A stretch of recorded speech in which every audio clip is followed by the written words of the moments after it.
There are a couple good ways to wrap up the first half of a baseball season. One of the good ways is to get a great giveaway. Thanks to the folks at Hers, the pullovers being given out this afternoon. It's Weekends with Schmidt, presented by Acme Markets here at Citizens Bank Park.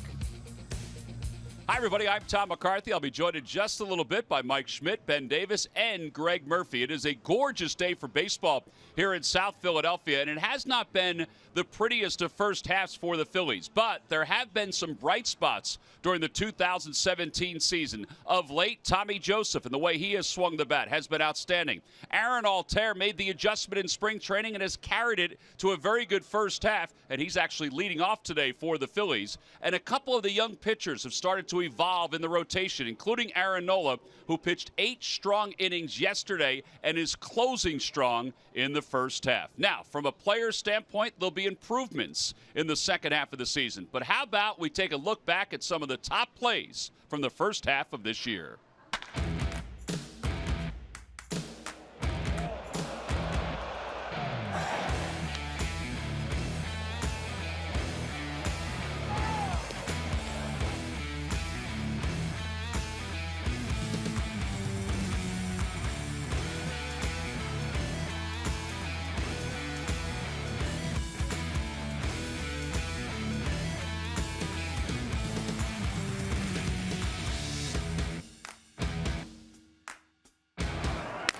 And a looper out toward left field. It's going to drop in front of Jason Worth, and the Phillies will walk it off as they walk off the series against the Washington Nationals.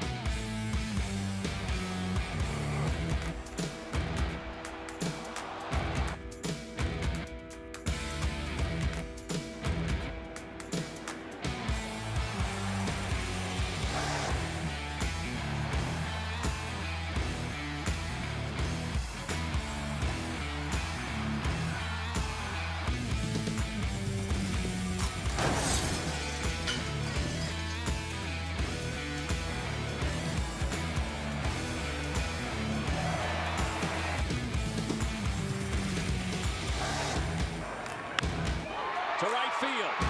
Marquez is going back. It's over his head and off the scoreboard. The Phillies are going to win the ball game.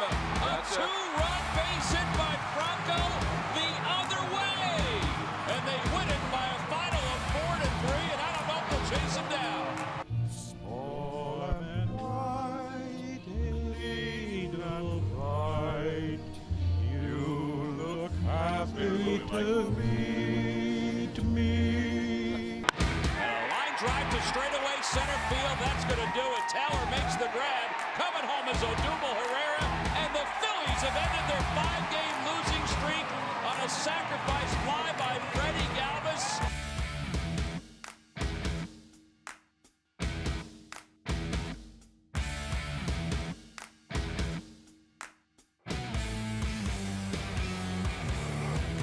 Bounces off the fence and hangs on for the second out. Hot shot to short, flagged down by Galvis. To second for 1, over to first. Woo! Oh, it's a smooth ride.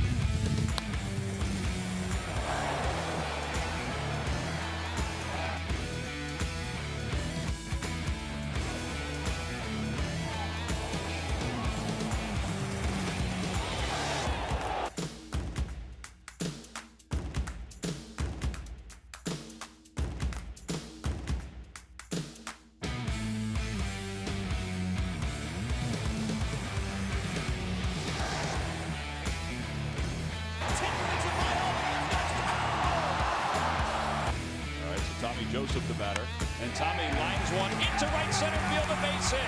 Saunders around third, heading for home, and the ball is kicked by Blackman, and the Phillies have won a ball game. They won it by a final score of 2-1 as Tommy Joseph walks it off here in the bottom of the 11th inning. Well, they were funny, they were energetic, and hopefully they lead to some success in the second half of the year. Jared Eichhoff off the disabled list makes the start for the Phils, his 15th of the year. Trevor Cahill, he's been one of the better starters for the Padres. Lineups at first pitch when we return. Phillies baseball is brought to you by Xfinity. Xfinity X1 will change the way you experience TV.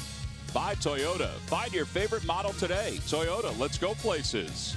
By Citizens Bank, official bank of the Phillies. Visit citizensbank.com. By Coca-Cola, taste the feeling.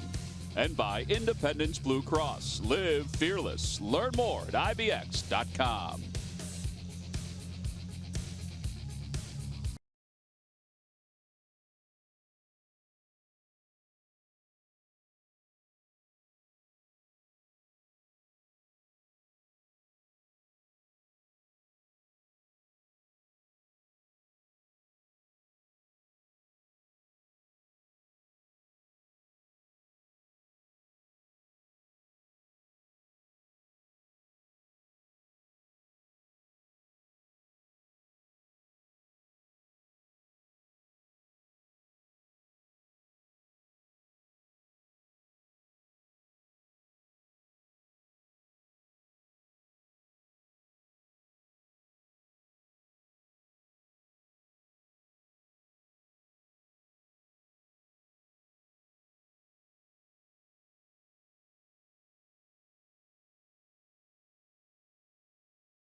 Pat Neshek was presented with his All-Star Game jersey in the colors of the Miami Marlins as he heads out to the Midsummer Classic. And how about this? The Fanatic also was given his jersey for the All-Star Game because he's going, and a big hug for Pat Neshek and then a photo. Why wouldn't you want to take it? And then he went off and he started showing it to all the Padres players, saying, that's right, there's my jersey. And then Aswai, whoa, whoa. And then he went over to show the fans, showing all the kids. That's his. Yeah, that's his. Security got a chance to see it as well. I didn't know how excited they were about it. And then he showed the crowd out in the outfield. It's so funny. He is the best. That's why he gets an All-Star jersey every single year. Then he did a photo shoot. That's going on social media. Oh, man. He is the best. He is the best. Let's take a look at the Padres lineup brought to you by Xfinity. Xfinity X1 will change the way you experience TV.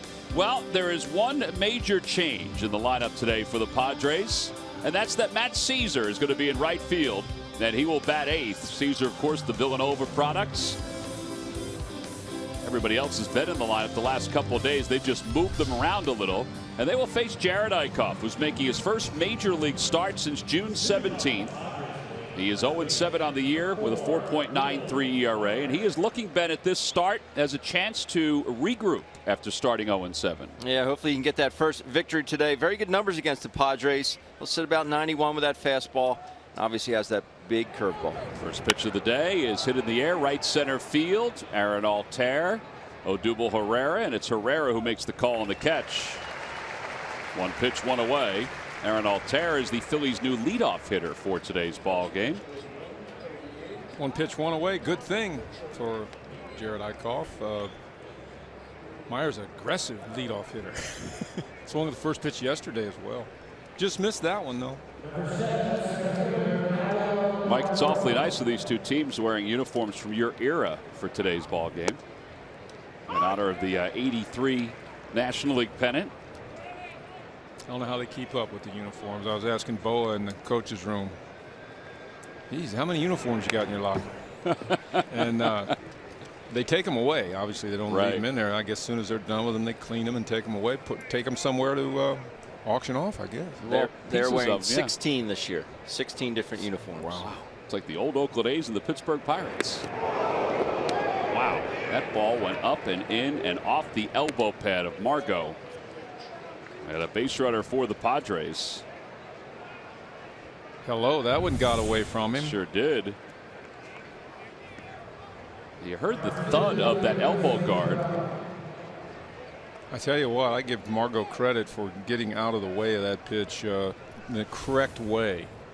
You know, turning away from it as opposed to opening up and, you know, staring at it. It was the correct way to avoid a fastball up and in right there. Well, you have to keep an eye on him. He has stolen 10 bases, and the Padres early in games, these first two, have been aggressive on the base paths. Pirela, who is 1 for 8 in the series, that one was a home run. He takes outside, 1 ball, no strikes. See, that sends a message. Even though it wasn't intentional, even though he kind of lost that ball up and in, it sends a message to the Padre hitters that, you know, this guy can get a little wild. You know, he's not right around the plate all the time. He might lose one up in there. Swing and a miss. That was the slider for Mykoff. Padres come in with a record of 38-49. They are 21 games off the pace in the National League West. They will open up the second half at home. Runner goes, curveball. Now they've got him off the first base bag, and he is safe at first. I guess he just didn't like his jump. That was a good slide too, coming back in to avoid that tag, and Tommy did all he could do over there, catching that ball and swiping it. He had a great jump. I don't know why he stopped. It's a good slide. Yeah, really. Maybe it's an intentional. We've seen him do it the last couple of days. It's delayed steal and fake steal. Pretty active over there as base runners. And a throw over, and he is back. Mykoff has excellent foot speed when it comes to turning and throwing over to first base. For a big guy, he does move well.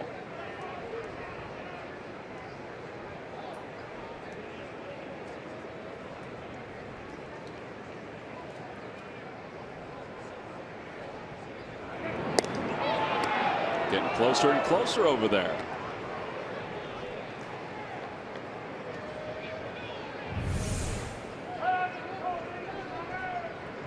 Another good slide back.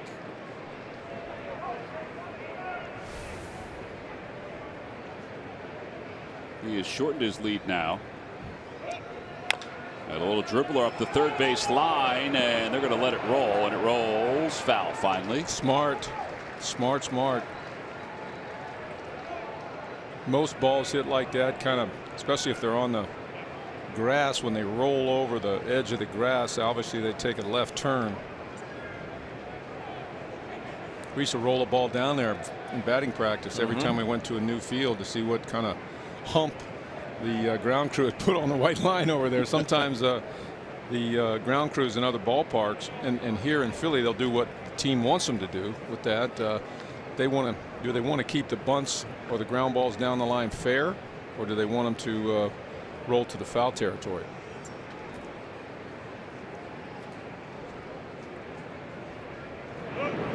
Curveball again, hit foul. Margot's going to exhaust himself down here. Another fake break. He's been getting good jumps. I don't know why he hasn't gone yet. Way out front, and boom, boink.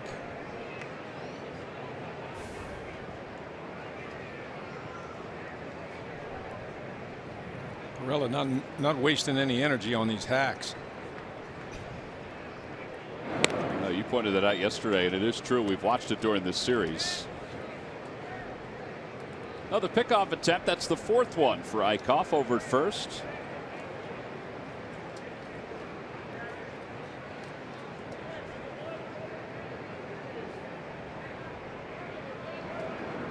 Got him. Threw a little slower curve, started it a little lower.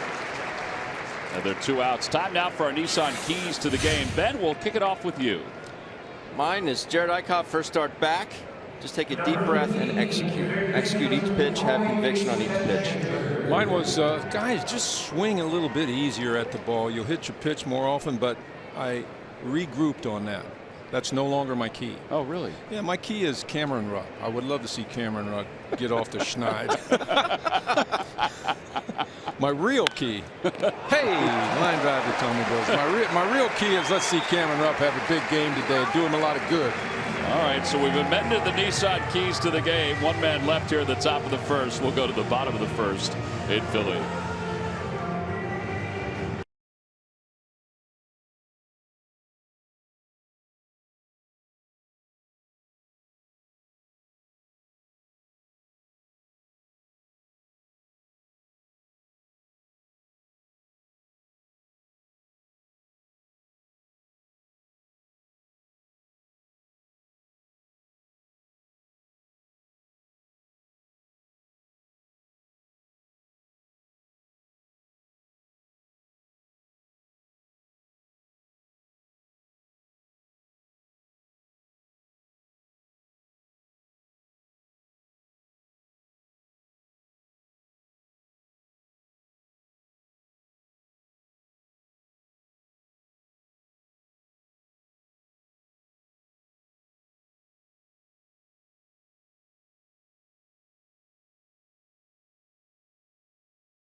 As Pete Buchanan is just looking for something different to kind of jumpstart the lineup as we begin the bottom of the first inning. Let's take a look at the Phillies lineup, brought to you by Xfinity. Xfinity X1 will change the way you experience TV. Right smack dab in the middle is Tommy Joseph, 4 for 5 with 3 extra base hits during this series and 3 walks. Nick Williams bats 5th, Odubel 6th. The bottom third of Cameron Rupp, Ty Kelly, and Jared Eichhoff. Now they will face right-hander Trevor Cahill. We'll get to his numbers and his story in a moment. He's 3-2 with an ERA under 3.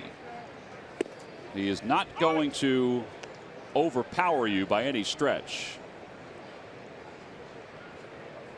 55 strikeouts though, and 45 2/3 innings of work. 0-2. And that's what you'll see, a lot of sinkers, and more sinkers. It's at about 91 with that sinker, but really is a 5-pitch pitcher. He's had success the last couple of years as a relief pitcher. In fact, he won a World Series ring last year with the Cubs. He was 4-4 with a 2.74 ERA. He only made 1 start. He had 50 appearances and 1 start. The Cubs found him the year before as a useful starting pitcher. A lot of people were surprised that he didn't go back to Chicago, but he didn't sign until January of this year. Tell you what, he just threw a nice curveball. Aaron Altera. That's a good take by Aaron. Inside, 3-2. That was a tough one to let go by, that changeup. The Lucky McDonald's Phillies home run jackpot contestant is Michael McPartland of Collingswood. Phillies hit a home run in today's ball game. Michael will win $100. Good luck, Michael. As Altair goes down looking on strikes, 1 away. The new signature recipe burgers are available at McDonald's. McDonald's, I'm loving it. Take a look at the pitch cast presented by GMC. Right on the line. Well, that was some paint, as we used to call it, right? That ball was off the front edge of the plate and then just caught the back corner. Freddie Galvis 1 for 9 in this series. Guys, God knows I took a lot of called third strikes, but just in general, you can't put a pitch like that in the umpire's hands. And that's at any level. I mean, from with the majors all the way down. T-ball up to here. Just, you know, obviously you're better off fouling it off. You just, that's a general rule. 1 ball, 2 strikes to Galvis, hitting .248. It's cooled off a little bit on this homestand. He's 5 for 23 on the homestand.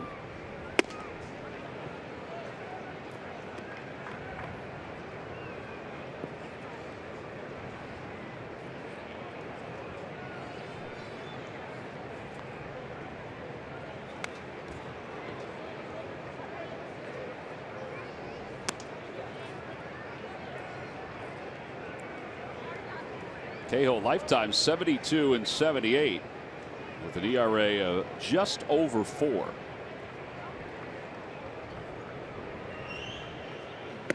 He's got a good pace to him, though. He gets it and he goes. It's like he pitches a little, not in terms of pace, but I was going to say Hellickson, the kind of his approach to pitching. Hellickson works a lot slower, but all kind of pitches, they got the kitchen sink, and, you know, throw everything up there at any time. Well, he's got back-to-back strikeouts now to begin this first inning. Well, here is Maikel Franco, and he was bringing the lumber yesterday. Brought to you by Yellowwood brand pressure-treated pine. Gets a hanger off Jolice Chassin. Deposited the 5th inning yesterday's ball game. Gave the Phillies a 1-0 lead at the time. That is your Yellowwood pressure-treated pine, bringing the lumber. Well, since the 1st of May, he's had 14 home runs and 36 runs batted in. And you just saw the comparison to last year. His batting average is 10 points lower. His home run total is only 2 behind last year at this point.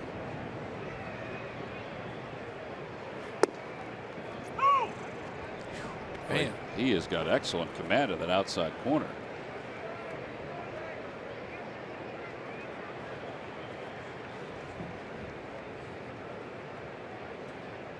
Hope he was watching the other hitters, because now's the time for a couple of those nasty breaking balls.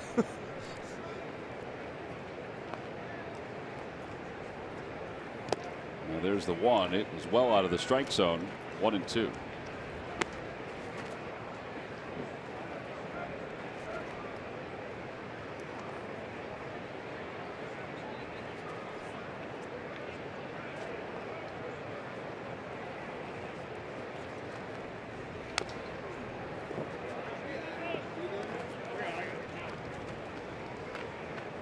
Cahill last year didn't pitch in the postseason for the Cubs, but he did get his ring.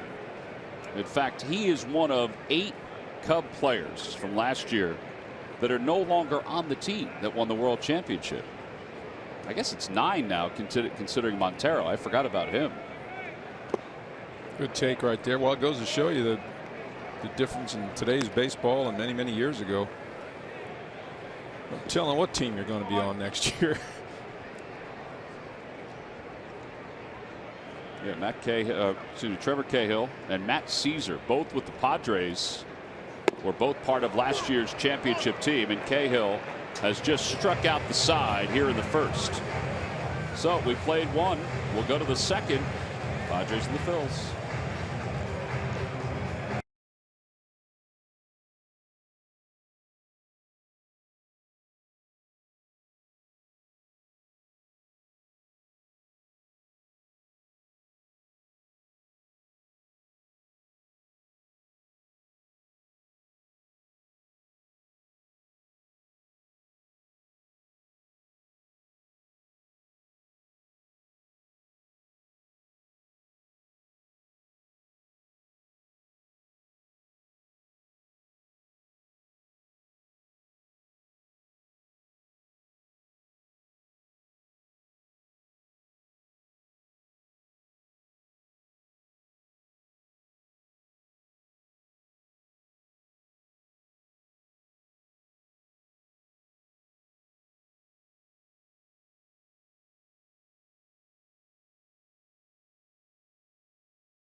Phillies 0. You've worked really hard for your home and your car, so why not give them the protection they deserve? A State Farm agent is here to help with the right home and auto coverage and discounts too. Talk to a Philadelphia area State Farm agent or call 800-STATE-FARM. Austin Hedges will lead it off. He's had a productive series so far, 4 RBIs.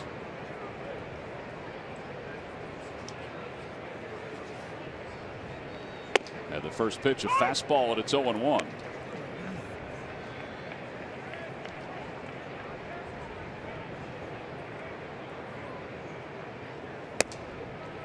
Ooh, that was a cutter.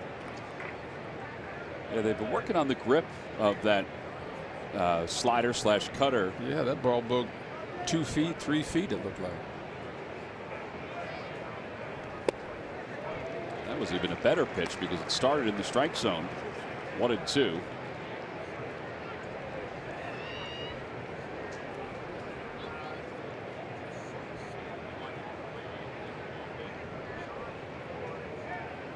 Swing and a miss.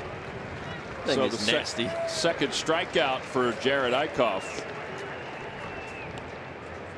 And let's check in with Greg Murphy with our cold hard fact. Murph. All right, thank you very much, Tom. Brought to you by Clean, Crisp Coors Light. Talking about Jared Eichhoff. He is the first Philly to go winless through his first 14 starts since Matt Beach did it back in 1997. He's one of only 4 Major League pitchers since the All-Star game began in 1933 to have no wins with at least 14 starts before the All-Star break. But as we all know, wins and losses with pitchers not always indicative of how the pitcher himself is pitching. He, of course, has the fewest runs scored for him in all of Major League Baseball. In fact, in 10 of his 14 starts, guys, 2 or fewer runs being scored for Jared Eichhoff. And, I've talked to him about it, whether or not it's something he thinks about, the record, not having a win yet at this point. And he said, certainly he's aware of it. He certainly would like, that to change and change very quickly. But as he said, it's not something that's weighing on his mind too much. But, man, it sure would be nice to see him get a win this afternoon as we head into the All-Star. I would agree with that. I know that wins and losses, like Murph said, and it's true, as that ball takes a bad hop past Tommy Joseph. But if you're a pitcher and you see 0 in the win column, even if your ERA is good, and his was good the first month and a half of the season, not so much now, it has to weigh on you a little bit. Suaje is aboard with a 1-out single. Well, that year that Beach went 14 games without a victory, he actually went 15. And still finished with 5 wins on the season. If you're a very, very disciplined, mentally disciplined athlete, and the only thing you can control is your effort, your preparation and your effort, and your performance on the field that day, if you've given everything you've got toward it from every angle, you cannot worry about results. The results will take care of themselves. Down the right field line, that'll hook foul. It's human nature to focus. Fans do. A lot of times ownership do. Your contract a lot of times is based upon wins and losses and ERAs and things like that. But to play the game at its highest level, you have to take the results out of play.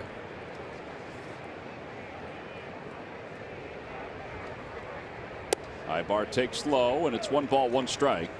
That's what I read in Jared Eichhoff's personality and him as a pitcher. I don't ever see a guy that looks like he's hanging his head because he hadn't gotten a lot of runs. No. 1 ball and 1 strike to Ibar. Down the right field line again, foul. And it's 1 ball and 2 strikes. He really is a guy, since he came up, he's never changed his mound demeanor, his personality. He's been great with us all the time, no matter if he has a good game or a bad game. Next day, he's looking me in the eye and saying hello, how you doing? Well, he also knows after the first month of the season, his earned run average was okay at 3.56. The last start in April, he allowed 5 earned runs. That's when the ERA started to rise. And he's been given, he'll acknowledge this, he's been given 2 games this year where he has had a 4-0 lead in the first inning and hasn't been able to hold those leads. Down the right field line. Long run for everyone involved, and Altair gives it an effort but can't get there.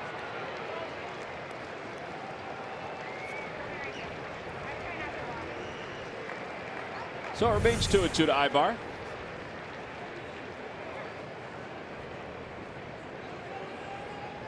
Went down to a knee. Yeah, he was praying that it was going to go foul and out of play. See, Adrian Beltre not running. Adrian Beltre did that last night. Went down to a knee and hit a home run. He has done that probably incredible. more than anybody else. Yeah, it's incredible. As he gets closer to 3,000 hits for his career. Outside 3-2. And passed Carl Yastrzemski last night. Oh, is that who he passed? Yeah. It's a future Hall of Famer right there, Adrian Beltre. Yes, absolutely. Kind of laying in the weeds, Hall of Famer. Excellent defender, third. Matt Caesar's on deck.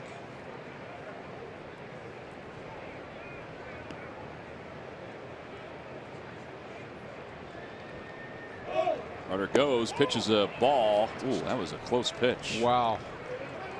And that'll put runners on first and second with one man down. I'd like to see that little box. All right, take a look at the breaking ball. And it is outside. Good call, umpire. Just like I thought. Well, it kind of broke straight down. I mean, it looked like it was supposed to break across, but. Well, the Padres now with runners on first and second with one man down, and it brings Matt Caesar to the plate. You might have heard a little bit extra cheer in the background from Matt out of Villanova.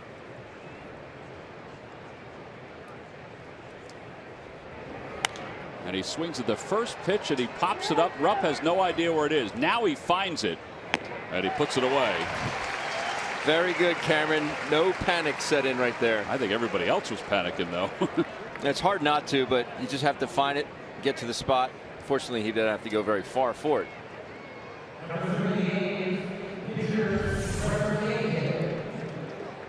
He gets back to it, lets that ball spin right back to him. Young catchers out there always turn around. That ball will come back to you. Well, with 2 outs, here is Cahill. Cahill hitting .250 this year. He's 2 for 8. He has 1 extra base hit. It was a double. Pretty good. Pretty good hack right there.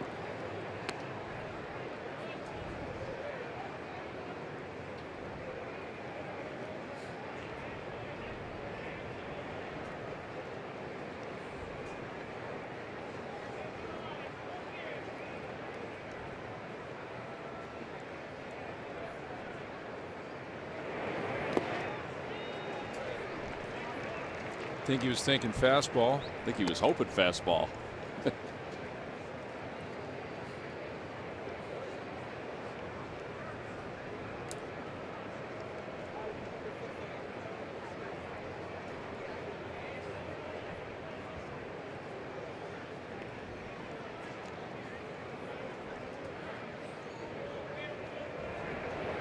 He got him with a curveball. Second strikeout with the curve today.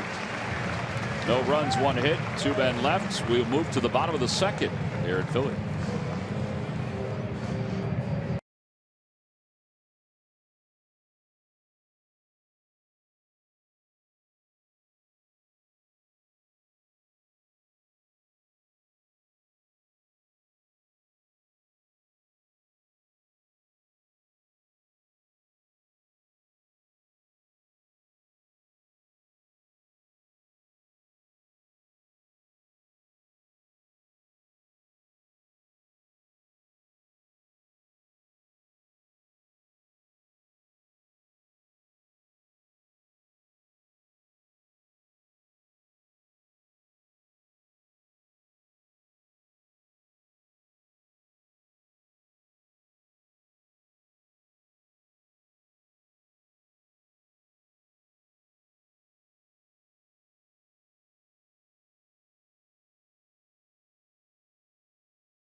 Live with the MLB.com at-bat mobile app. Stay connected to the game's best players all season with Game Day, live game video highlights, radio broadcasts, stats, news, and more.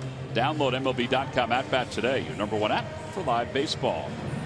Well, their first Phillies game. Well, welcome to Citizens Bank Park. Certainly got a great giveaway today. The pullover, thanks to the folks at Hers. In the Phillies dugout, they were retired in order the first inning on 3 straight strikeouts. There's Matt Stairs talking with Maikel Franco. And maybe Trevor Cahill will let the others play this inning. The veteran right-hander, it's remarkable. Now 58 strikeouts in 46 2/3. He's never really been a strikeout pitcher during his career, averaging less than 1 per inning pitched in every other season. Tommy Joseph takes a strike. It's almost a screwball right there. The way it's coming back to the right-handed hitters.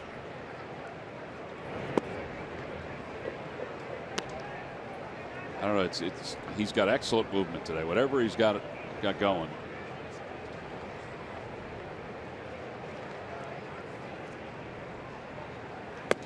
Tommy is 4 for 5 in this series with a home run. In fact, since the 1st of May, .278 hitter, 14 home runs. He only had 1 home run in the month of April. Bouncer to third, Spangenberg. He's played a solid third base this series. He really has. He is a very versatile player. Infield, also plays a little outfield. The Sixers are just getting started. Who will start? Who will be left behind? Let's talk about it with CSN Podcasts. Subscribe now on Apple or Google Play. CSN products, all Philly, all the time. I watched the first half of their game last night against the Warriors. And then the second half, Fultz sprained his ankle. He's out for the remainder of the summer league. Get up. Nick Williams sends one the opposite way. Pirelli going back, and it's gone!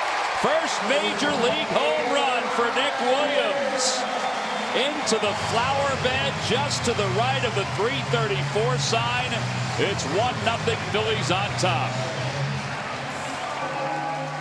We've seen Nick Williams be very aggressive. Congratulations, Nick, on your first home run in the big leagues. But we've seen him be very aggressive early in counts. Doesn't change here. Michael McPartland of Collingswood, you've won $100 thanks to Nick Williams in the McDonald's home run jackpot. Way to go, Michael. Well, this puts down off the end of the bat a little bit. Shows you the power Nick has. He's watching it. He's saying, get in the flower bed. There's a lady that got the ball out of the flower bed. We're going to get that ball down to Nick. We're going to trade her something for it. Yeah, usually she'd get that ball autographed if she chose to. But today she might get a little bit more than just that baseball. But you know, that's a good home run because it's basically an accident home run. It's throwing the bat head at the ball on the outer half of the plate, taking what you get. Odubel bounces it to the right side. Swayhe throws him out. 4-3 on the putout. Well, Williams, who had 37 or 33 extra base hits in AAA,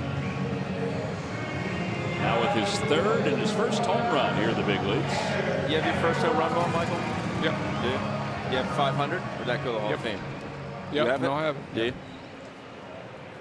I think the only one I don't have is, I want to say 300. I got the big 5. Other than that, I don't have any. Right. That's good though. They have the big 5.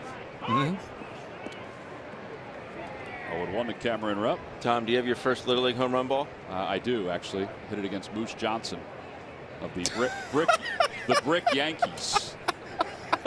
Right down the left field line. Was it rubber coated? It was not. Right down the left field line. My dad's Volkswagen Beetle was over the left field fence, and I hit it over that. And all I kept thinking was, please don't hit the window. You knew it was gone? No, I didn't. But when I was at second base, I thought maybe it did hit the window, and I was concerned. 0-2 pitch. Check swing. And it's 1-2. What did you have to give for number 500? I actually wanted to hit that in the bullpen. I don't know. Somehow I got it. I'm not sure. It was at Three River Stadium. I think it hit that wall. Yeah. Behind the wall. That's it. Right center field. That is well hit. Margot Cameron's going back. It is gone.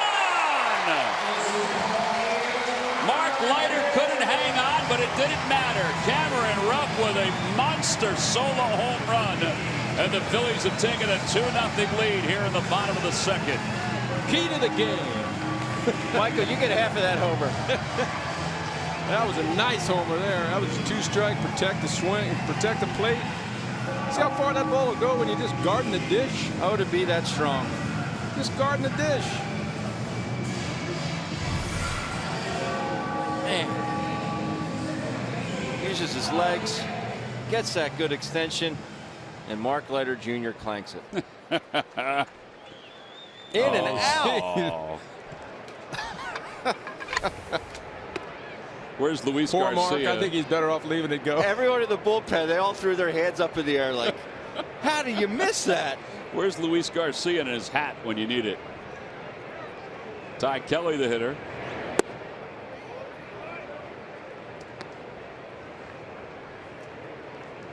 Kelly hitting a .186. Home run and 8 RBIs this year. 2 balls and 1 strike.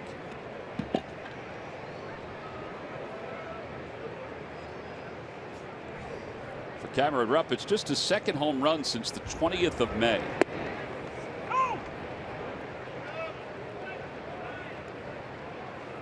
Hopefully that's the start of a good day going into the All-Star break for him.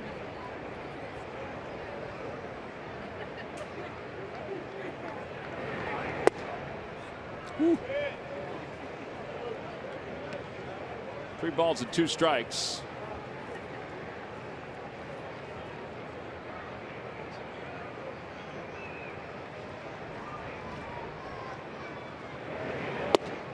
Down on strikes. 4th strikeout for Cahill. However, the Phillies jump out to a 2-0 lead with 2 solo home runs. Nick Williams, first major league home run down the left field line. And Cameron Rupp says, well, yours went 334. Watch how far mine goes. And then in and out of the glove of Mark Leiter. 2-0 Phils as we go to the 3rd.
Fans trivia question. Log on to Phillies.com. Go to the fans section for all the information. Please submit your answer on the subject line.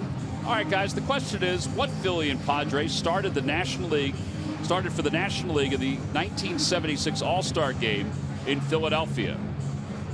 So what Philly and what Padre started in the 76 All-Star Game in Philadelphia? Answer will be revealed in just a little bit.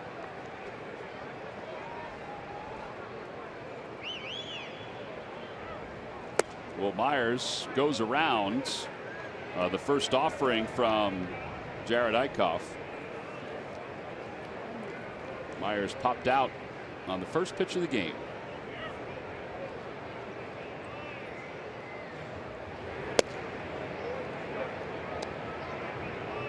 And by the way, 90 pitches or so today for Eichhoff. That's what Pete McCadden said. He was at 75 in his minor league rehab. He only threw in the 50s during the game. And then had to go into the bullpen to hit the 75 number because he went through 5 innings so fast.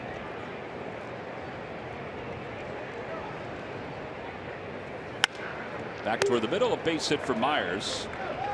He now has 4 hits in the series, and 3 of them have gone in that spot.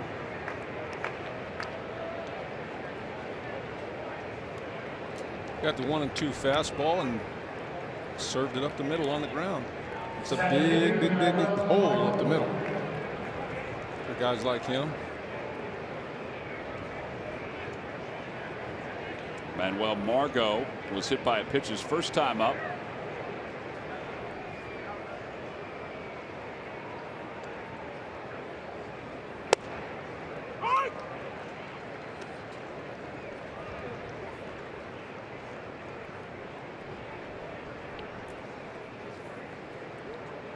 I can look up the answers, Michael, but because I wouldn't know. 1976. I wasn't even born yet. I think everybody that is a true baseball scholar, Ben, knows who the answers are. They don't need to look it up. They don't need little Joe to text them or for Glenn to text them. No balls, 2 strikes to Margot.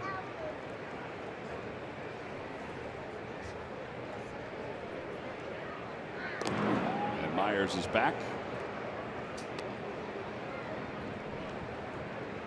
I will tell Michael that neither of those answers are correct. Is that because you looked it up? Maybe I didn't get the question right. What Philly? Yeah, what Philly? And what Padre? Right. Ball gets away from Rupp. That'll allow Myers to get into scoring position on a wild pitch. Yeah, I will tell you, one is a pitcher and the other is a position player. Done.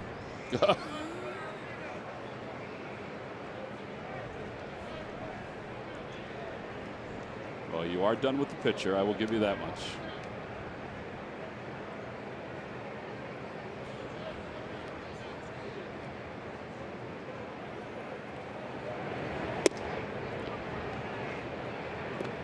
Little flinch out at Margot there after getting drilled his first at bat. See that pitch coming up at your head again, you're going to flinch.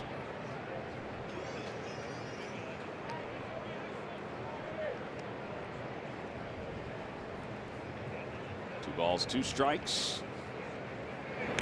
Got him. 4 strikeouts for Eichhoff as Rupp hangs on. Time to take a look at our State Farm combo. State Farm here to help life go right. And we take a look at the lowest starters ERA since the 20th of June. And both the Phillies and Padres are among the major league leaders.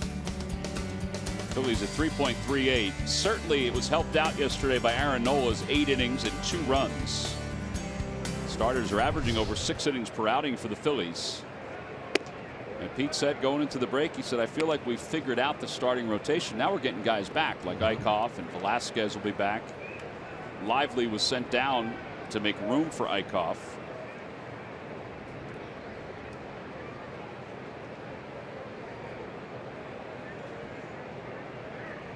One ball, no strikes.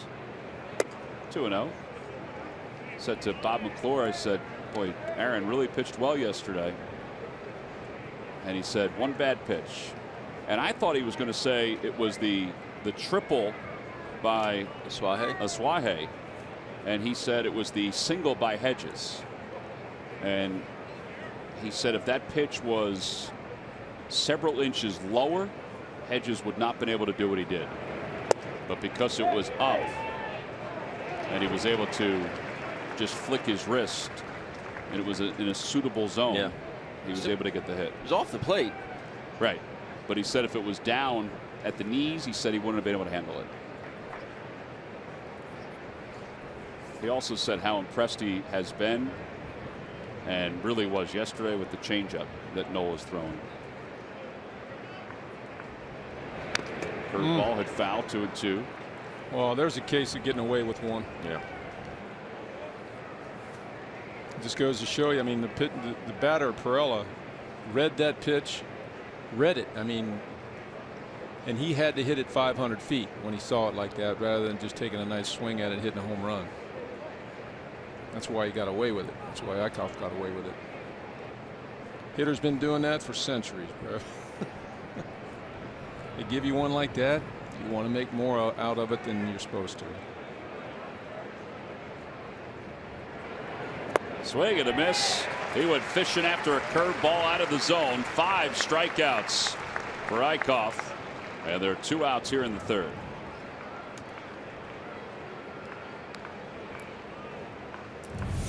Goes back to Uncle Charlie again. Ball really never started in the zone. I like that little tail they put on the camera there. Is that the first I've seen that this year? The red line that follows the curveball down? No, we've had it. It does show a pretty good example of the trajectory of the pitch, like that one there. He's got a nice curveball right now. Very nice. Good rotation. It's got more of a down action to it than a cross action, or like a drop ball than a curveball.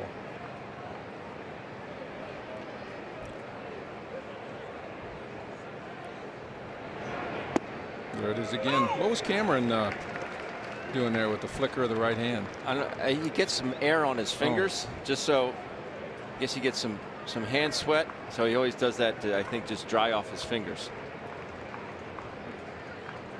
Is that universal among catchers? No, but I mean,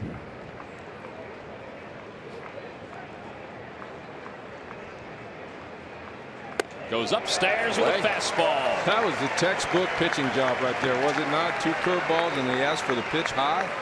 Whoosh, right through it. That's good scouting too. 6 strikeouts through 3 for Eichhoff. Spangenberg goes down swinging. We'll go to the bottom of the 3rd with the Phillies up 2-0.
Phillies baseball is brought to you by your Delaware Valley Honda dealers. Hurry to your local Del Val Honda dealer. Visit DelValHondaDealers.com.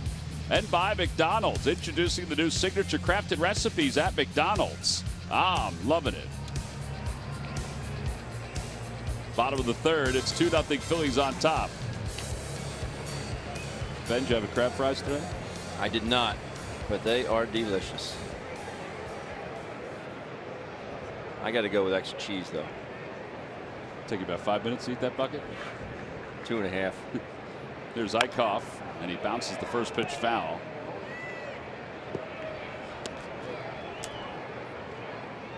Eichhoff is hitting .063. He has taken some hacks to during his time off.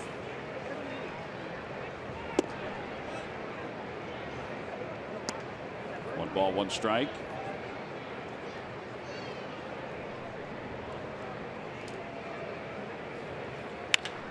That one is lines foul down the left field line. Might I ask what you're doing? I was taking some photos of the beautiful playing surface. Oh, then you reversed it to a selfie? Yeah, I was trying to get a shot of us three in action. Oh. So I was. Why don't you come on in here? Yeah. Us three in a tangerine. Yeah, tangerine.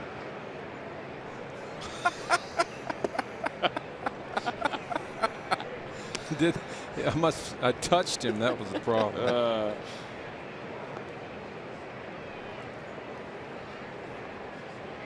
2 balls, 2 strikes, and off the end of the bat.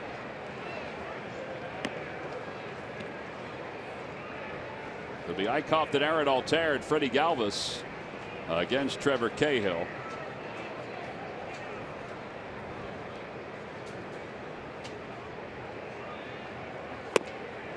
Good breaking ball. 5 strikeouts for Cahill. Saturday, July 29th, when the Phillies take on the Atlanta Braves. It's a 7:05 first pitch. And then after the game, stick around for Grammy-nominated singer Hunter Hayes. Now, your game ticket is your concert ticket. No additional purchase necessary. Tickets are on sale now at Phillies.com/Hunter Hayes. We didn't get a chance to talk about it too much in his first at bat. A new look with Aaron Altair leading things off for the Phils. His on-base percentage over his last 7 games is .427.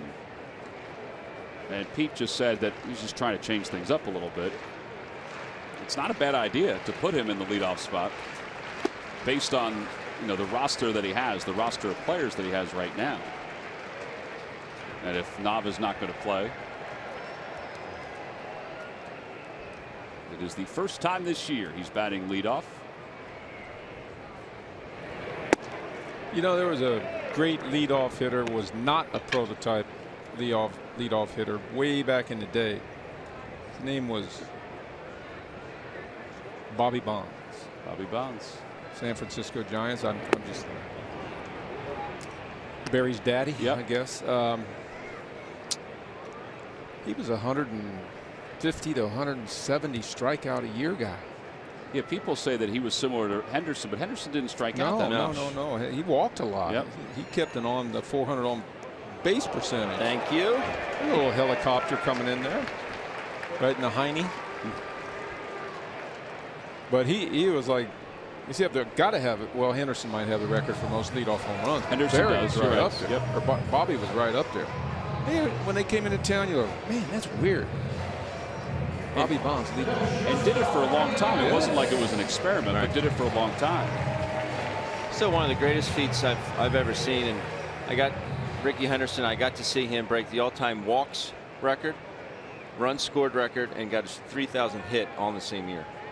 It was incredible. Freddie Galvis struck out his first time up. There goes Altair. And Hedges doesn't have a chance to even get it out of his glove. I love that. You know, Hedges 6 for 34 now, throwing runners out. They got to take advantage of that. Yes, no doubt. You got the stopwatch. Mickey Morandini's got the stopwatch over there. He's got him timed up. Well, if you're that slow to home plate, that helps as well.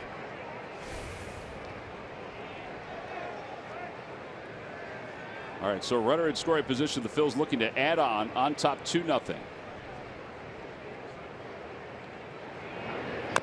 At a dribbler foul, and it's 1-1. Still hear Ricky in my mind. It wasn't much time left in the year. He was 3-1 count to lead off the ball game and took the pitch, ended up walking. But the pitch he took, the 3-1 was a strike, and then he came back 3-2. He walked him. I came in. I said, Ricky, man, you want to swing the bat, approach that milestone? He goes, oh, Ricky gonna get his. Speaking of getting his, Freddie Galvis got this one. It is gone into the second deck. Third home run of the day for the Phillies, now on top 4-0.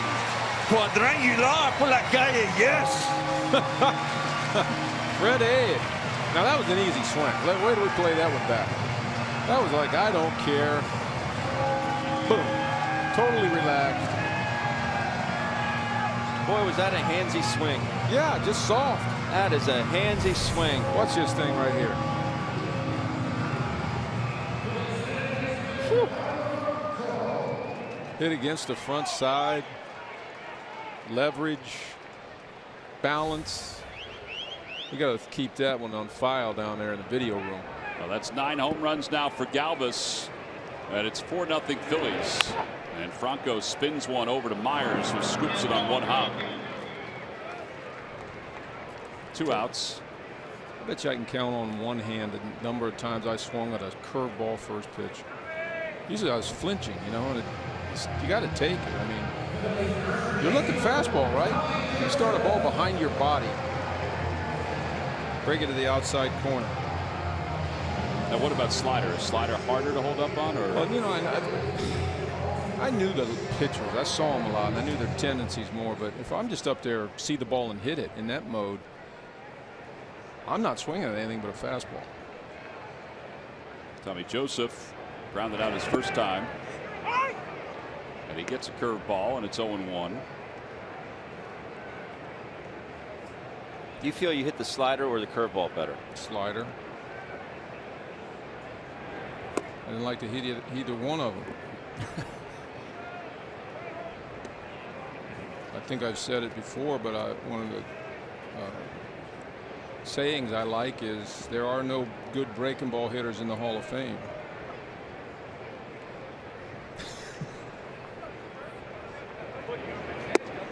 Low, 1-2. Maybe except Tony Perez. There's one.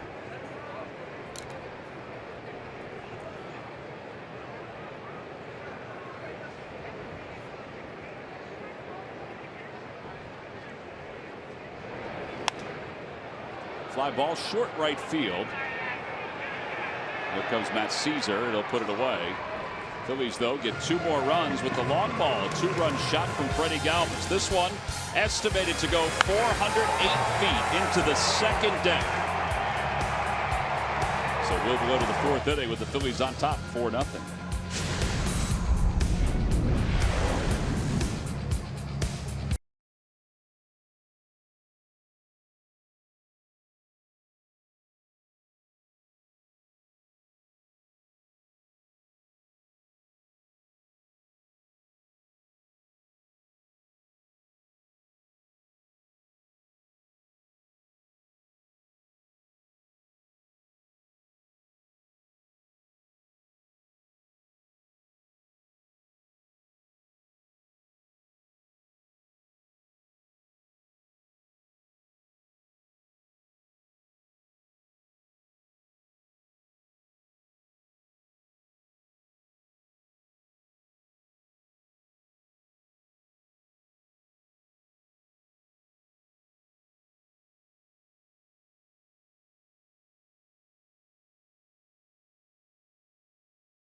Austin Hedges swings at the first pitch and hits it out toward the first base dugout.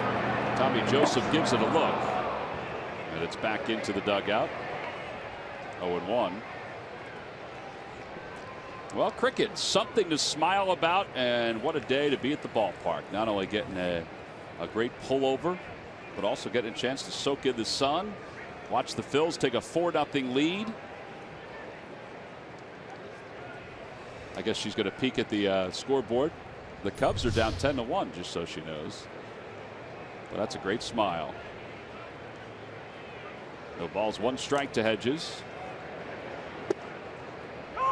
They're all flinching at the breaking ball. I mean, it's just. Ever since that neck ball? Yeah. What's number 20 in the on-deck circle? Should seen the practice swings he was taking. Oh, I guess we're done with those. Well, that's the 7th strikeout for Jared Eichhoff. John Lester, by the way, this is not the way you want to finish off the first half. Pittsburgh jumped out to an early lead and they just continue to front run. He's allowed 10 runs, 4 earned in 2/3 of an inning. Ay, Chihuahua. That is. Whew. I don't think that went particularly well for him today. No. They are going to be a big topic, the Cubs, in the second half of the season, because they have struggled, to say the least. Aren't they only 3 or 4 out? They are within reach. Yep.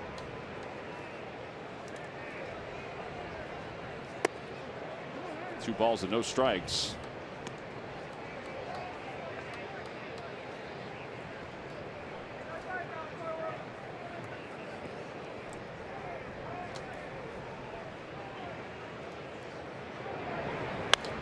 Popped up foul, 2-1.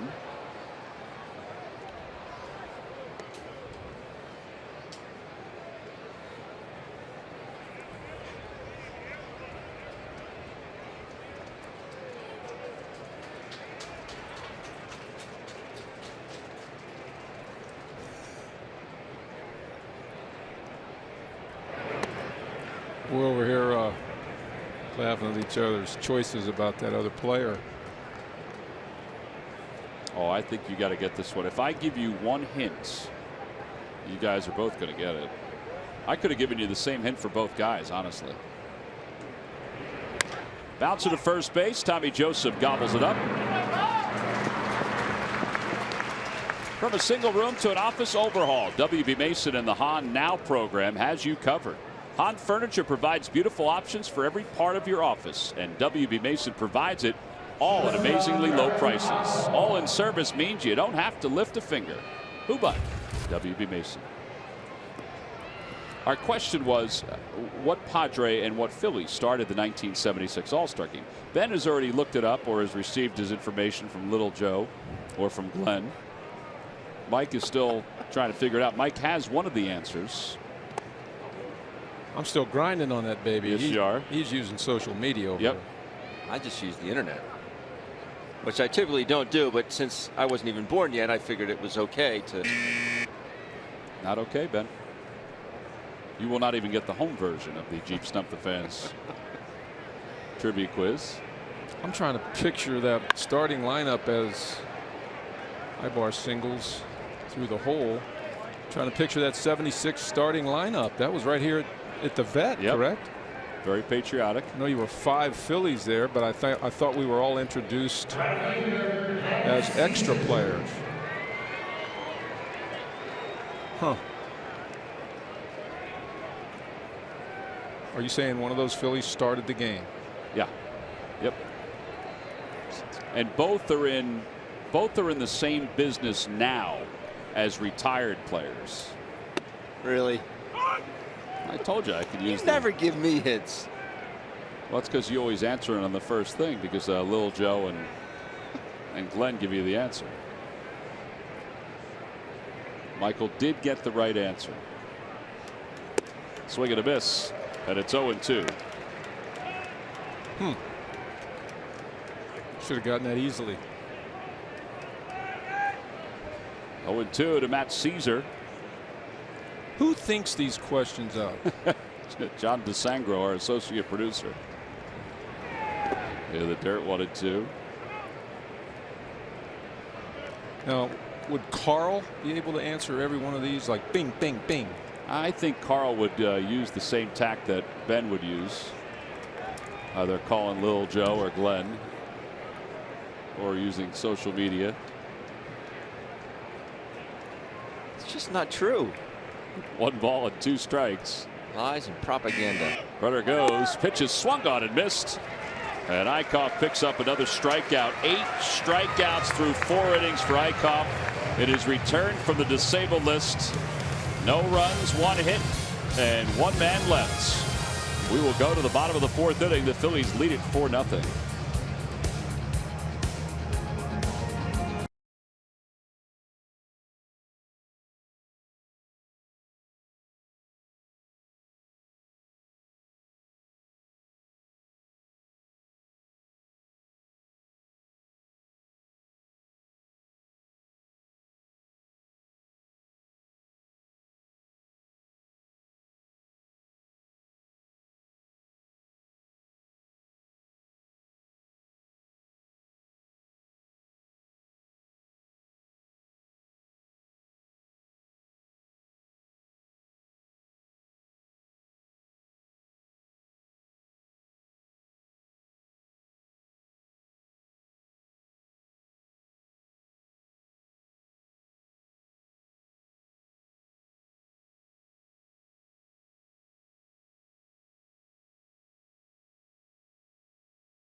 Brought to you by Toyota. Find your favorite model today. Toyota. Let's go places. Phillies are on top 4-0. They've hit 3 home runs today. A solo shot by Nick Williams, his first major league homer. Solo shot by Cameron Rupp. He crushed it. And then a 2-run shot by Freddie Galvis. And now Nick Williams will lead things off.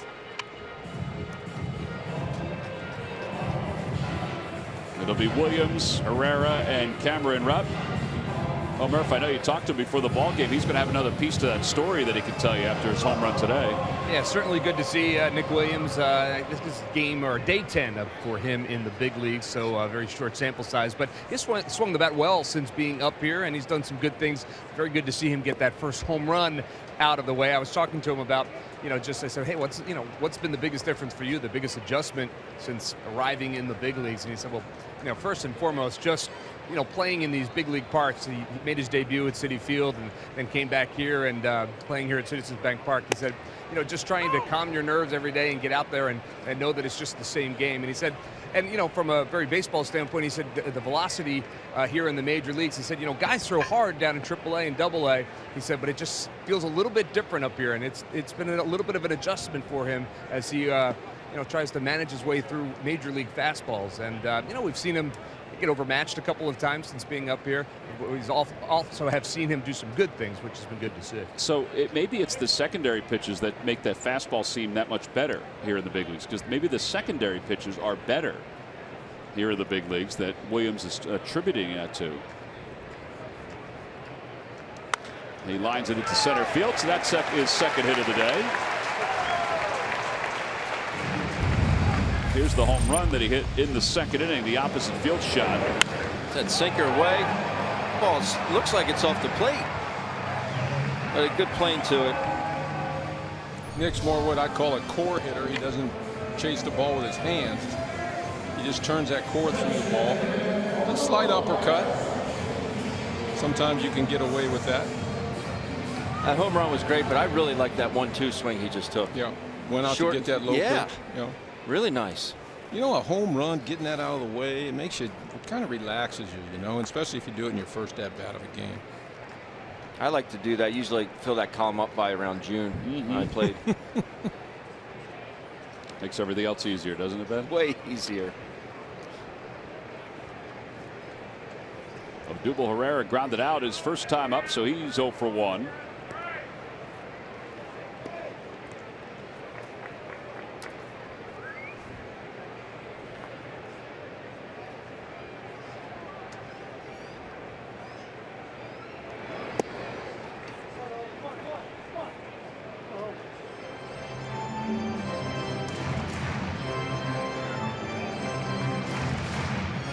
This time last year, Odubel was preparing for the All-Star game. He was the Phillies representative in San Diego. A little different story this year. Average of 255.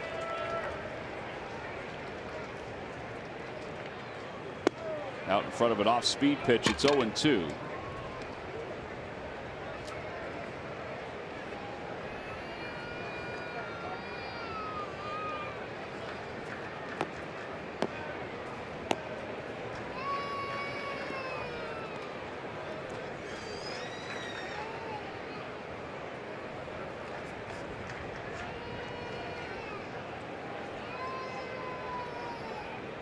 I think these kind of pitchers are tough for Odubel because there's so much of a difference between their speeds on their pitches, anywhere from 92, 93 to 84, 85. And that leg kick is kind of timed up to fastball. He's got that great motion and all that change of speeds going. He's much better on a two-pitch pitcher. You know, a straight fastball, really, it doesn't matter how hard it is. Someone who throws more fastballs in fastball situations, so he time up his leg kick. I'm not a leg kick fan. I know there's some great hitters out there that you know, that use it. Very prevalent in today's game. One that comes to mind is Ryan Zimmerman. There goes Williams. Pitch is taken for a strike. Throw to second base is in time. As Williams goes swimming around. It's a strikeout, throw out, double play. That's some throw by Hedges. This right there. San Diego Padre pitching staff must not be giving Austin Hedges a ton of time, because that was a bullet strike to second base. Oh, he may have gotten in there.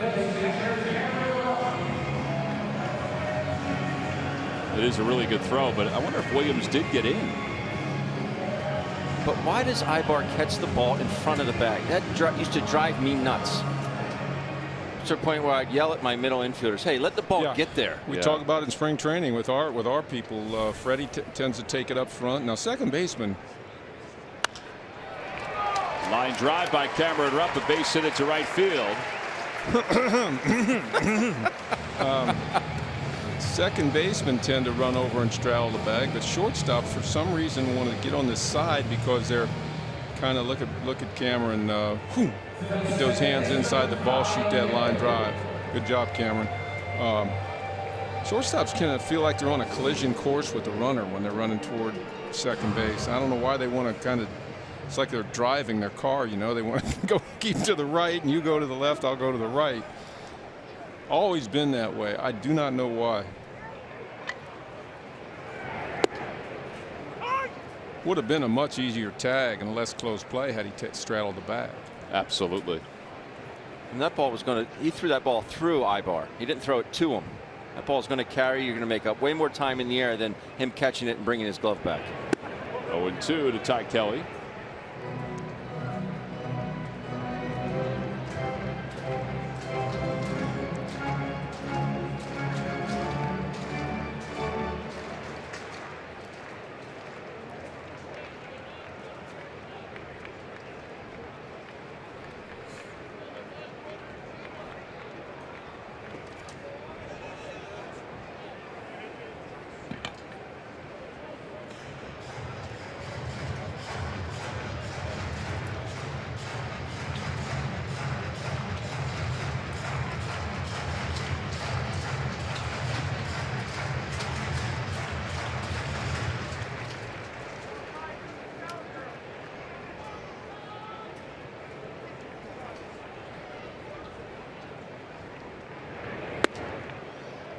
Two balls, two strikes. Kelly struck out his first time up. He's 0 for his last 7. How about Cam Rupp on that delayed steal? He did have one of those a couple weeks ago. Get that Ty Kelly out of that 2-strike count. Well, it's 3-2 now, so it's probably out of the question. Rupp's the kind of player that can utilize that delayed steal. A little spinner back towards second base. Ibar has it. And Kelly's thrown out. No runs, 2 hits. And 1 man left. We have played 4. Beautiful day here in South Philly. It's 4-0 Phils.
Third when the Phillies take on the Milwaukee Brewers. That's a 135 first pitch. And another good giveaway. It's the Pico Odubel Herrera Performance T-shirt for children 14 and under. There's the T-shirt right there. Go to Phillies.com for more information and to place your order. 4-0 Phillies on top. They've hit 3 home runs today. Off the third base line in the upper deck. Matt's making his rounds again this afternoon.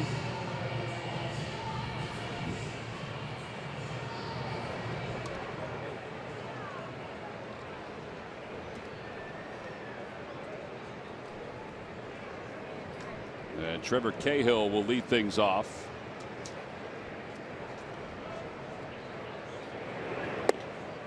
Eight strikeouts today for Jared Eichhoff. 10 is his career high.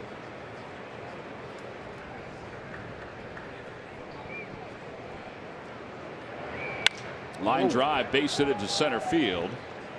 Leadoff single for Cahill. Well, there's Von Hayes, who was part of the trio of former Phils who changed the bases. There's the Sarge. He was changing third base.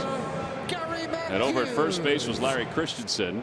He was changing first. We were talking to LC and Vaughn today before the ball game, and we were trying to hatch a plan where LC would do first base, Vaughn would do third base, and they would make Sarge do second base, and they would try to, and this is where their plan got a little complicated, they would try to run out to their bases because they knew because they knew Sarge wouldn't run out, so they would change theirs quickly, and Sarge would then be sauntering like only Sarge does out towards second base. And they wanted to tell him to hurry up and have him wave them off. Everybody wants to kid Sarge. What a guy. What a good guy. Brings a smile to your face when you see him. There is no question about that. 2 balls and no strikes to Will Myers. I think that's the perfect way of saying it, Mike, is that he brings a smile to your face anytime you see him. He threw out the ceremonial first pitch today. Juan Samuel was the catcher. You don't think they said some things to each other while they were down on the field that made each other laugh? He walked in the batting cage down there. We were all sitting there, and everybody started laughing and, kidding. Whoa. There's a bullet down the left field line. Foul. It's 3-1. They were kidding each other about something. Like 4 or 5 of the guys on the team, and just had that connection with Sarge. It was so nice. You know, everybody started laughing. Well, we kid because we love. I mean, it's he is a good sport.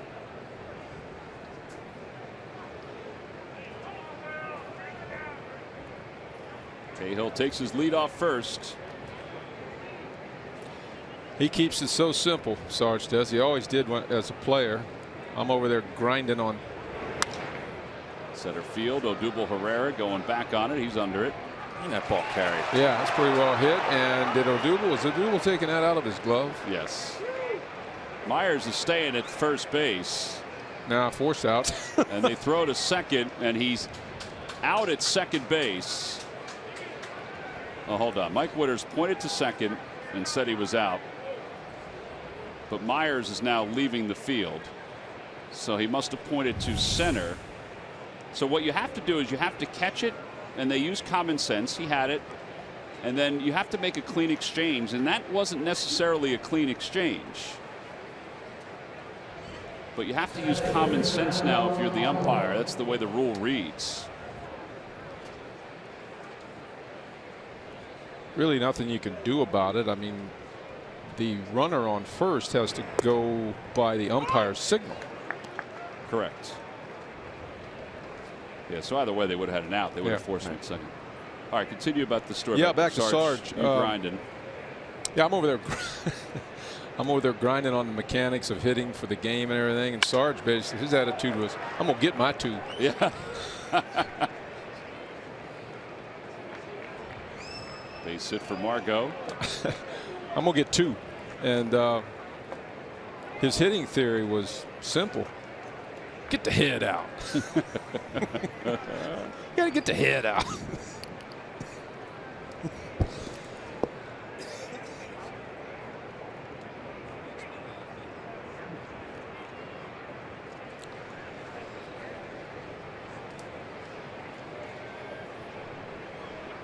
Well, now a meeting on the mound as Pirela will come to the plate.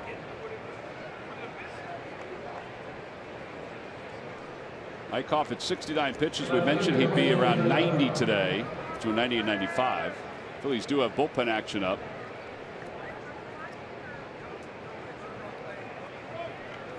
Everybody's available today. There's even a couple starters that are available. Center field again. Odubel. Cahill goes halfway. And 2 outs.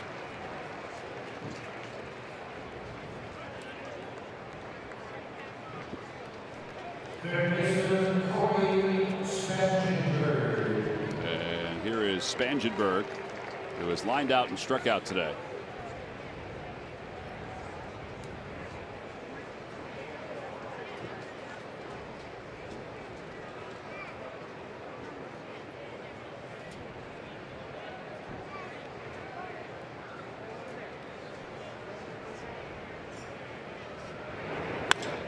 Line drive off the glove of Eichhoff, and he's able to throw out Spangenberg. No runs, 2 hits, and 2 men left. We'll move to the bottom half of the 5th inning. The Phillies on top of the Padres, 4-0.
League report, Citizens Bank, the official bank of the Phils. Visit citizensbank.com. Well, Reading defeated Portland. Cole Irvin, he seems to be a kid who's on the rise. 8 innings, 2 earned runs for the Reading Titans yesterday. Clearwater defeated Dunedin. Cornelius Randolph, another good day. Lakewood defeated Greensboro. Derek Hall continues to rack up home runs and RBIs for the Blue Claws. And Williamsport defeated Mahoning Valley 6-1. Jalen Ortiz had a good day. Eichhoff's day is done, by the way. He goes 5 innings, 5 hits, no runs, 1 walk and 8 strikeouts. The rooting section here today saw a young man who pitched extremely well for 5. He's lighter than 90 pitches, which is what we were told he would be at. Do you think they saw some fatigue in that last inning? Is that why they think they're stopping him here? Or they figure, all right, we got a 5. Let's check it out until after the All-Star break. I would say now's just as good or even better rather than go down the middle of the next inning. You know, comes off of a nice performance. Why let him go back out? But he only has 71 pitches. Yeah, that's why I was wondering. But maybe, you know, they figure he's going to throw his bullpen before his next start, and he will probably pitch in Miami.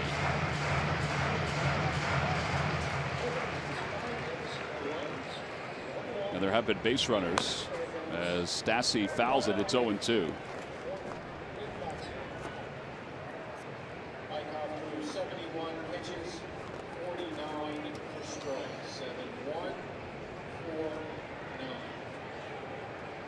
Pretty good ratio right there. We just heard over the loudspeaker almost 50 strikes out of 71 pitches. Yep.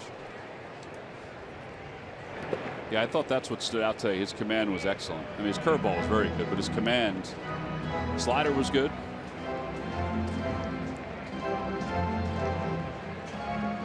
Hopefully the Phillies do hold on and fill up that win column for him.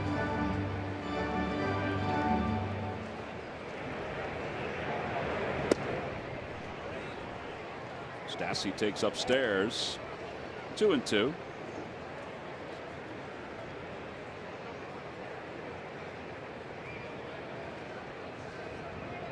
There's Aaron Altair, waits on deck. That one's pulled down the right field line by Stassi toward the corner. It is a fair ball.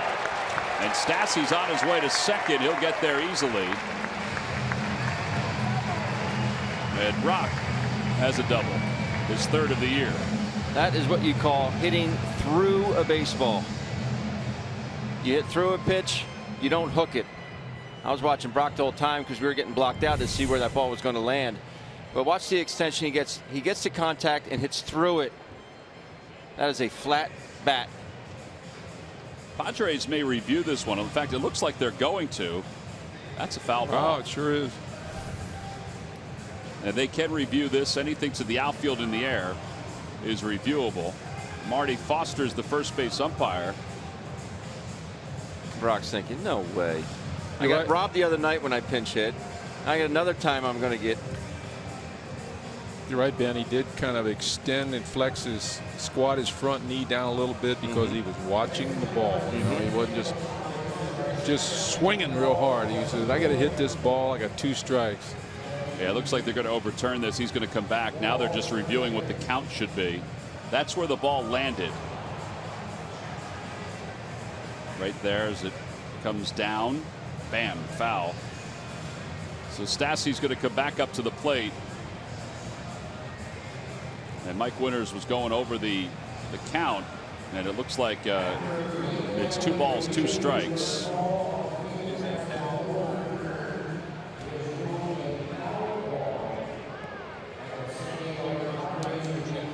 That is the first time that we have seen that this year, where a ball like that has been overturned.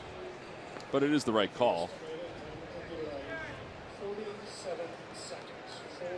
4-7. Minnesota Twins from several years ago in the postseason are wishing that they had replay on a play like that at Yankee Stadium.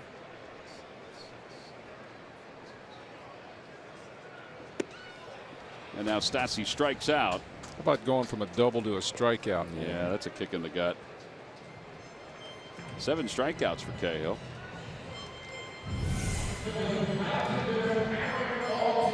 Not where he wanted it, but it was effective. He does have some movement, though.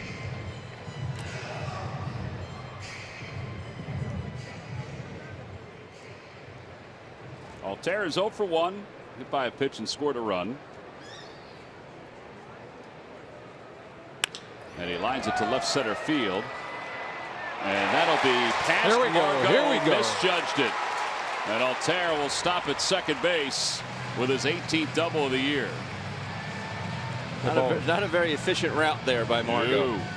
Ball was knuckling a little bit on the center fielder. Well, when you see a ball knuckle, it means he hit it hard. Well, Galvis, who homered last time up with Altair on base, will stand in. Pretty nice swing by Aaron. That's a great shot right there. Murph, there's nothing to this leadoff thing. Yeah, well, that's not what Aaron was saying before the game. I just got a chance to talk with him briefly right before. I said, hey, leading off today. He said, yeah. He said, when was the last time you did that? And he said, I think it was 2012 in Lakewood. Was the last time he actually led off. And he said, and if I remember correctly, I didn't have all that great of results. But he said, I'm hoping for something different today. You know, on base twice. And I said, well, you got to use your speed if you're on there. We already saw a stolen base for Aaron Altair. Murph, so. good coaching on your Yeah. part. Well, you know.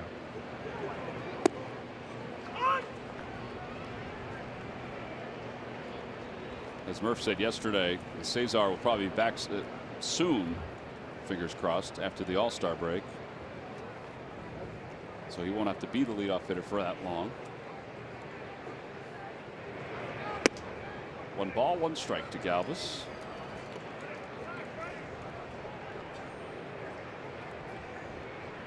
I don't know whether you guys, I guess you saw it in the Inquirer Sports section, big picture of Freddie. These are now Freddie's Phils, giving him credit as a team leader, which I think is awesome. Yeah, Matt Gelb wrote the story. He's been doing interviews about it over the last several days. And Pete will second that about how he is the leader of this team. Great photo, huh, on the front page of the Inquirer. It is, and he is a great young man. A lot of energy went on the field. Really goes out of his way to support his teammates, and concerned about them on the field and off the field. Got a smile on his face all the time.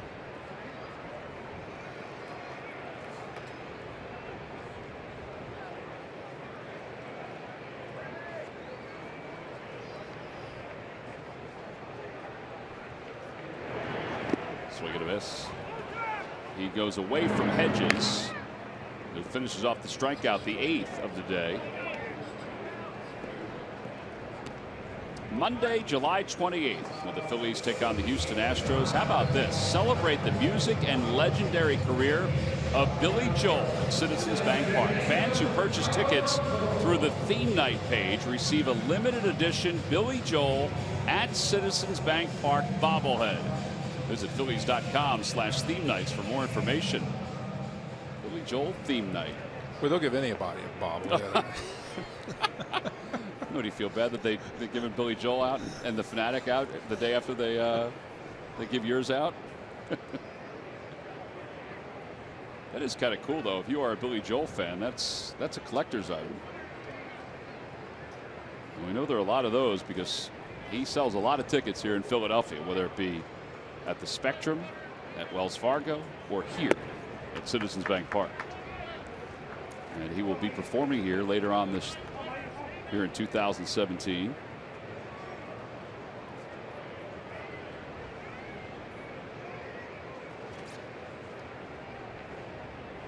One ball, no strikes to Franco.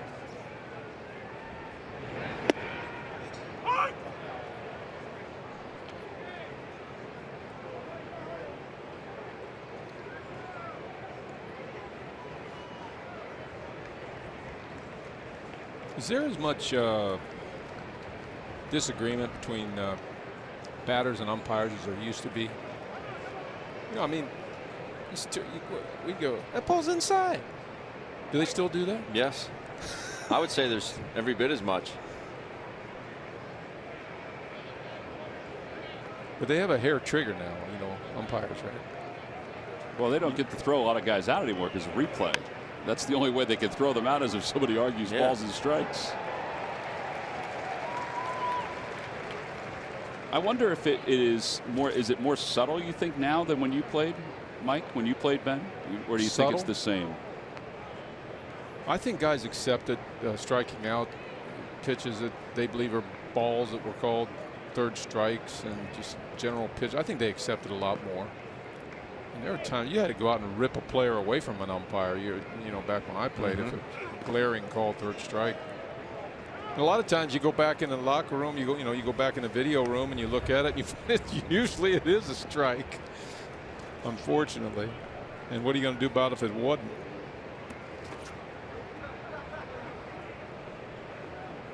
That happened to me, though, because you had that technology. I'd go in, look at it. If it was a ball, I'd say to him next time, I'd say, hey, can you take a better look at that? Especially me, because I'm back behind the plate anyway. In the dirt again. 3-2. Going to third is Altair. Well, good secondary lead. Got him a nice bounce over to third base. Way to go, Murph. Nothing wrong with that. We all know that you got to know you can make it with 2 outs. I'm pretty sure he did. You can score a lot of ways from third base with 2 outs. Cahill has thrown numerous pitches in the dirt today's ball game.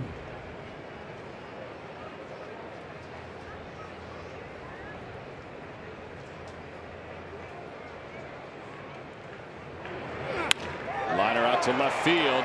Pirela is there.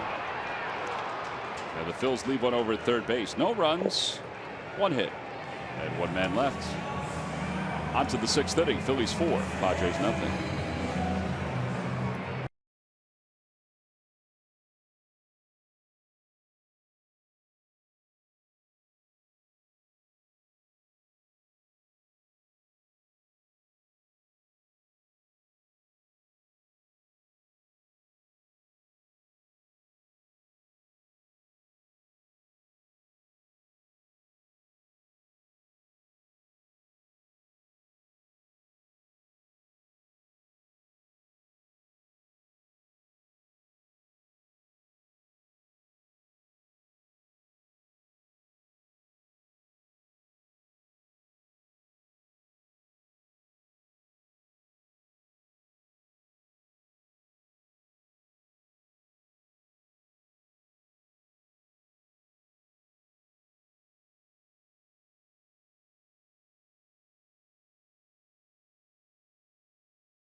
That leadership role. And it's brought to you by Independence Blue Cross. Live fearless. Well, this man in blue, this umpire, he shoved the Fanatic in between innings. Man's going to an all-star game. Well, the Fanatic wanted, or the umpire wanted to do a little dancing. The Galapagos gang did not like that.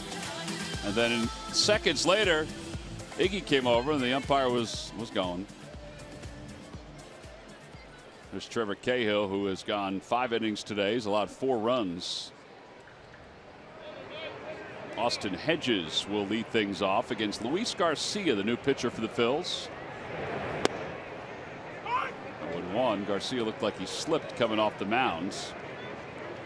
He is a little larger than the pitchers that have been out there today. Big man.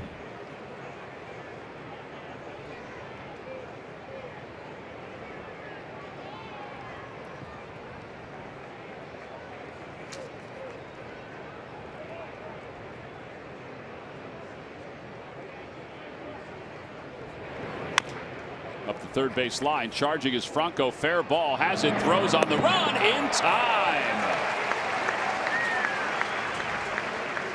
Boy, that angle was not the easiest. No, that was a tough play, and he made it, I wouldn't say look easy, but what really made it for him is the strength of his arm. From that motion right there, he has a very strong arm. I liked how he got around it. Sidearm, yeah. Created a better angle to throw. The right footwork, threw off the right foot, full speed toward home plate. Well, out number 1 here in the 6th inning, and here is Carlos Asuaje, who is 1 for 2, extended his hitting streak to 5 games his first time up. He's grounded out to first base.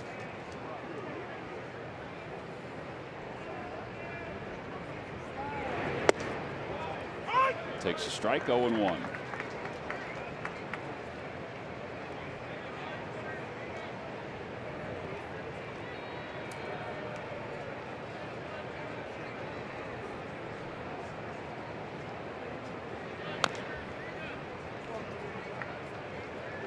No telling how long Garcia is going to go today, because this is the final day before the 4-day layoff. So Pete might want to get each reliever 1 inning before they head back wherever it is they're going.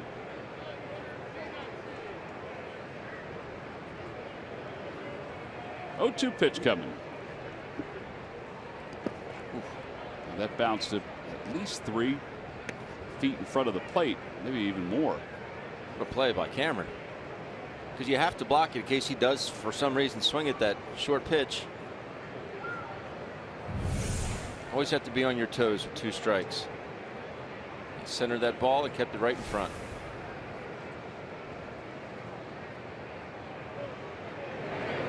Swing and a miss.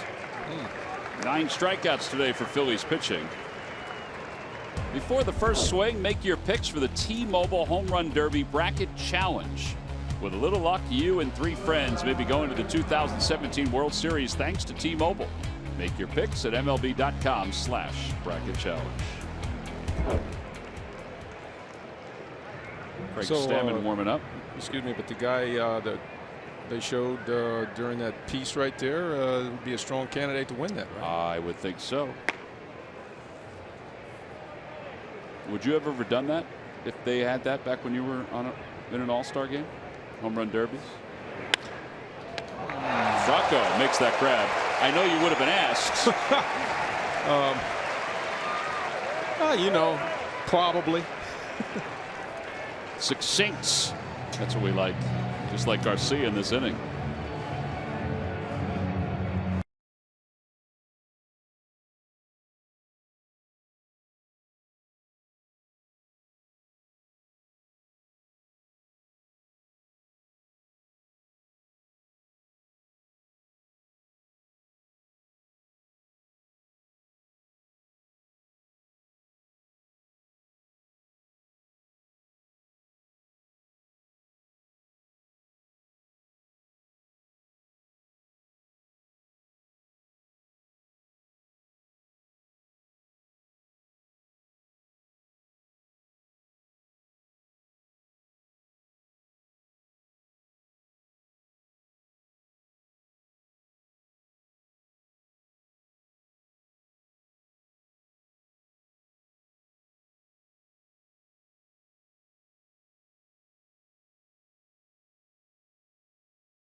Brought to you by Nissan. ShopChooseNissan.com.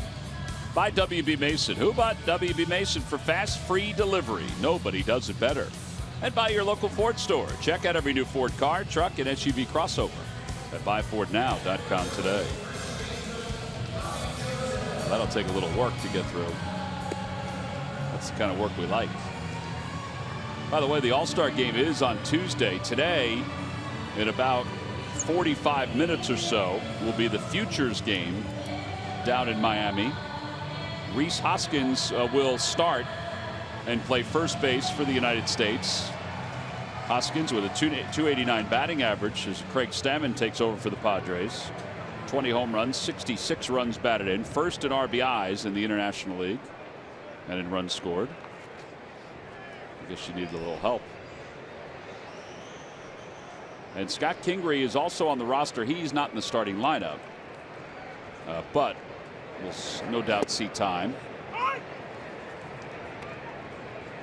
Kingery overall 312, 20 doubles, 20 home runs, 52 runs batted in. What do you got to do to get in that starting lineup? I know, right? Out to center. And one out. One pitch, one set aside for Tommy.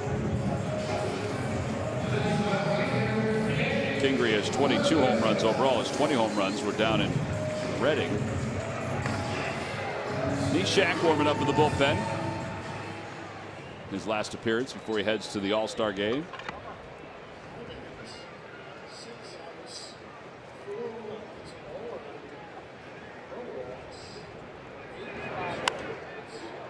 Kingery with 22 home runs. I don't see him in spring training as a big kid, a home run hitter, a power hitter. I never anticipated it either. But he hit 3 in spring training, I remember, didn't he? Well, spring training's it's hard to read home runs there. You know, the wind blowing out in the park a lot, and a lot of fastballs. I saw in that bat where he had fouled off. He had a 7-pitch, 8-pitch at bat. Yes. Hit that home run down the line. I remember that. And he's a very impressive kid. I mean, I want to say he plays the game like Pete used to play it. You know, he's fundamentally locked in at second base. Yeah, there's no question that he has a feel for what he's supposed to do. But I mean, gosh, 22, he'll probably have 30 at the end of the year if he stays down that long. If he stays, yeah. Woo. Yeah, I don't know if anybody would have projected 30. I don't know if anybody would have projected 22 for a season for him. 2-2. We got some big decisions ahead of us in the offseason, the remainder of this season. Ooh, yeah, a lot of that, I mean, people will say that's good. A lot of it is scary to think about that. You got Tommy at first base and Rhys Hoskins. And Tommy going to be hopefully, you know, a 25, 80, 85, 90 RBI guy.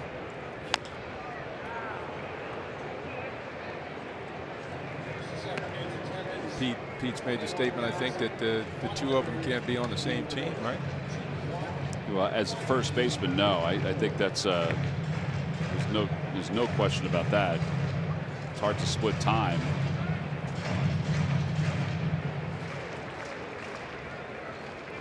Two balls, two strikes to Williams.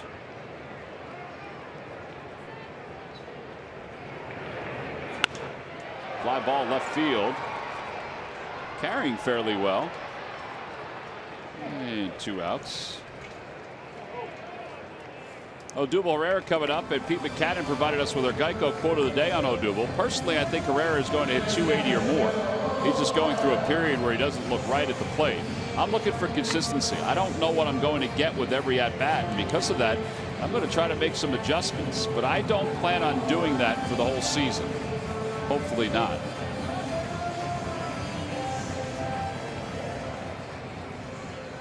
Well, he will have a word, if he hasn't already, with a number of the guys before they head out.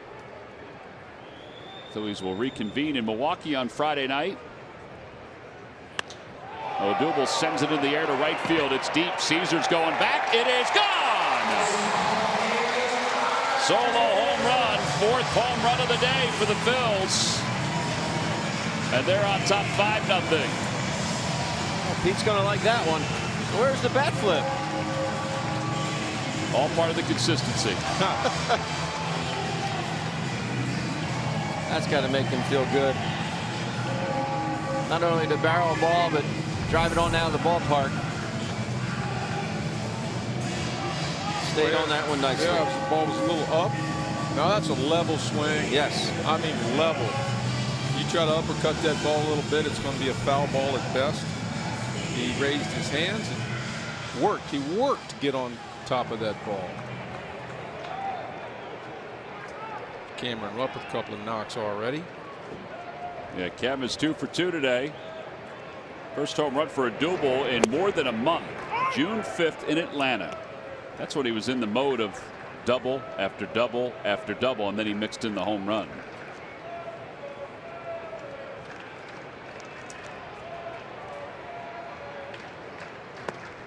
One ball, one strike to Rupp.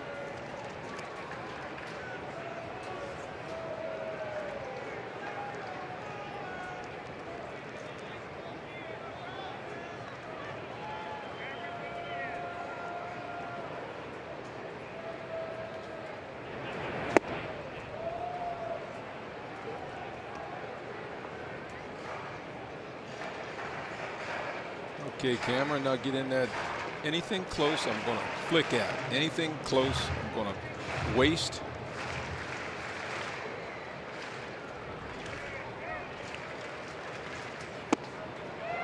And he strikes out to finish up the 6th inning. But the Phils add another one. Solo home run from Odubel Herrera makes it 5-0 Phillies.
Time now for your Delaware Valley Honda dealers game summary. The Phillies have hit some home runs today. They have one by Williams, Rupp, Galvis, and Herrera, and they lead at 5-0. It was go to the 7th inning. Jared Eichhoff went 5 innings today and left to Luis Garcia, who pitched a scoreless 6th inning, and now it's Pat Neshek who's on.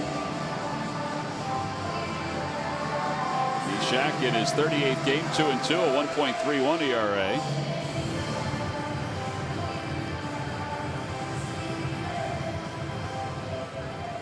He will face Matt Caesar to lead things off. Caesar's 0 for 2. He has popped out to the catcher, and he's also struck out. Caesar was picked up by the Padres from the Chicago Cubs earlier this year. We saw him in Chicago. Former football and baseball star at Villanova. Out of Lower Cape Regional High School in South Jersey. Talking to some of the folks at Villanova, they were saying that Matt has made a name for himself doing a little painting. It's going to be tough for Freddie to throw him out. Freddie bare hands and just misses getting Caesar. That was an excellent try. That's what he got him, didn't it? It was close. Nothing else Freddie could do. I'm surprised it was that close, actually. Here we get a look at it. There's the ball coming. Boom. Yes, sir. Mr. Umpire got it right again.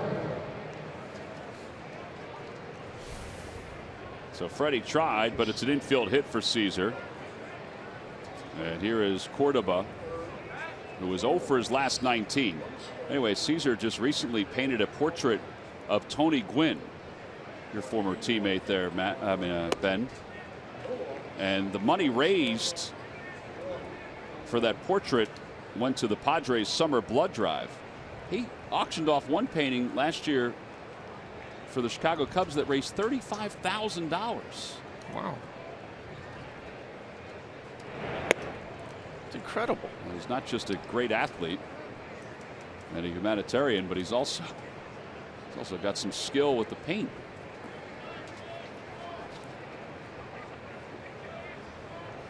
Two balls and no strikes to Cordoba on the outside corner, 2-1. That's why he's been so good, Nishak. Get that strike when he needs it. That's a big pitch right there. Get that 2-ball strike rather than going to 3-0.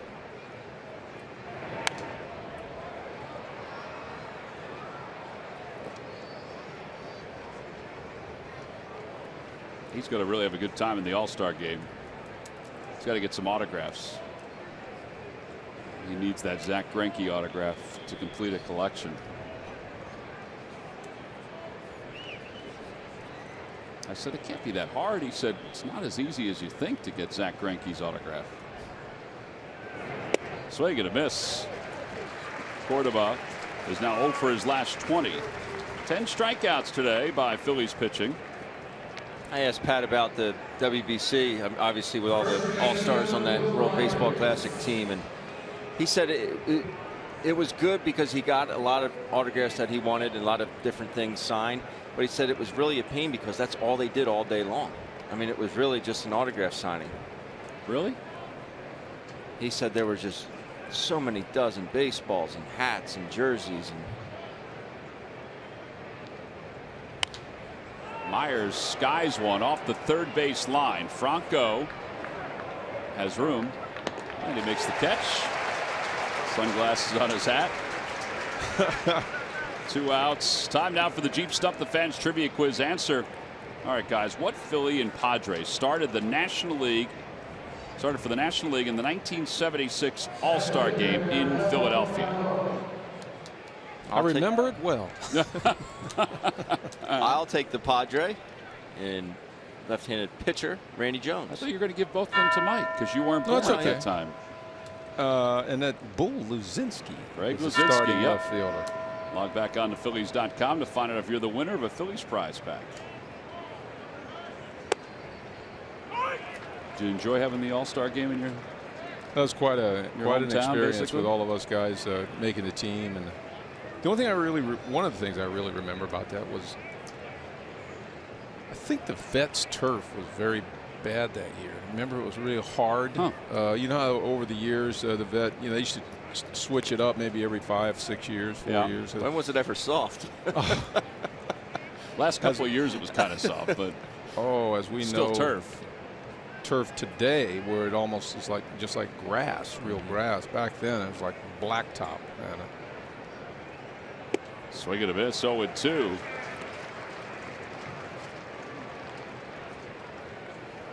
I remember the hats. One of those years we had bicentennial like hats, painters hats that had the stripes around them. Yes, sir. Now, who would have been the president that year? Because the president came through the locker room, the clubhouse, before the game. Is that a Carl item? Swing and a miss by Margot. Strikeout for the first out, strikeout for the third out. Now the Padres leave one. We leave all historical answers to somebody smarter than us. Okay.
high for the year in home runs. Time now for our Toyota Turning Point. It's our return of Jared Eichhoff. Pitched well today for 5 innings. This is a great sign for the Phils. Very good sign. Just the 5 hits, 1 walk, and 8 strikeouts. Pretty much all of them with that good overhand curveball. He had it going today. Climbed the ladder to Spangenberg, but he just was excellent. Pinpoint control with that fastball. The slider was very good as well. Well done by Jared Eichhoff. That is your Toyota Turning Point. He had 8 of the 11 strikeouts that the Phils pitchers have today. By the way, Gerald Ford is the answer to your question, Michael, about who the president was that went through the clubhouse for the All-Star game in '76. Phil Maton, who is 1-0 with a 3.27 ERA.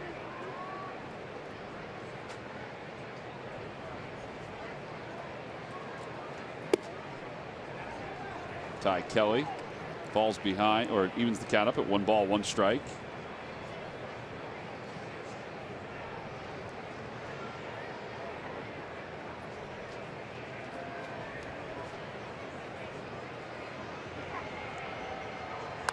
Ground ball to first base, and Myers assisted to first. Cameron Perkins will pinch hit. Sunday, July 30th, when the Phillies take on the Braves, it's the Community Energy Fanatic Solar Bobble Body. That's for children 14 and under. Go to Phillies.com for more information. There it is right there. So we have a prototype of what's being given out, and it's here in our TV booth. It's up on the shelf alongside the HK. That's a bobble body. That's a bobble body. You see, you should have asked for that. You got a little solar panel. If you keep it in the sun or the light, it just keeps going. There he is. There's that bobble body. You keep him in the sun. He keeps going, and so does the smell.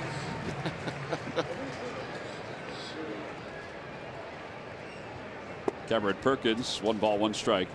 Anyway, on our shelf here, we have 3 stars. We have the Fanatic Bobble Body, the HK statue in gold. Yep, that was given out last year. Was it last year or the year before? And the Mike Schmidt bobble figurine. So you've made the shelf, Michael. And that is an honor. A big honor. Those are 2 very special people in Phillies history. That's right. And the bobble body is moving. It's in the light. Perkins bounces it toward the hole. Spangenberg throws him out for the 2nd out here in the 7th. And Aaron Altair is coming up.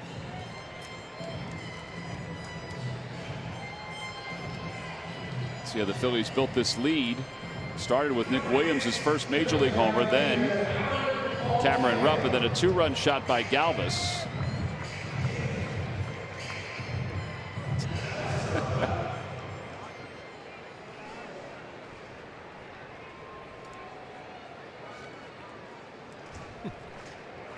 Anybody ever done a video of him just following him in a game? The entire game. I think Video Dan Stevenson has reels and reels of footage of him.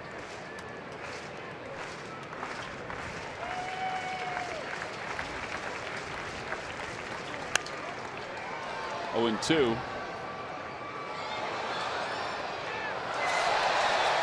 I don't know if I've seen any foul balls up in the upper deck over our heads. Very few. I'm sure you have. Yeah, very few. That one started up in the upper deck and then made its way down into the Hall of Fame club. 1 ball and 2 strikes to Altair.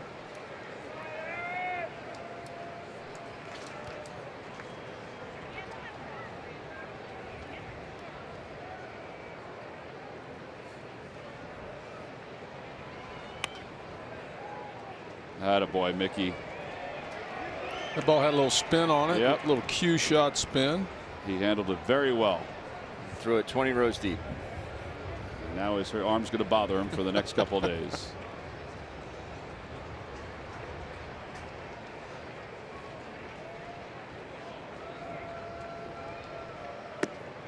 Down and away, 2-2 to Altair. Good take there.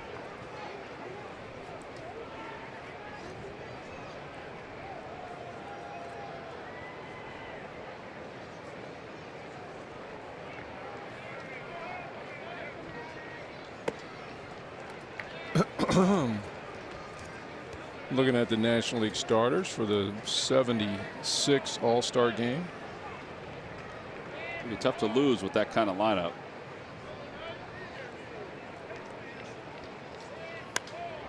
Only thing they need is a third baseman.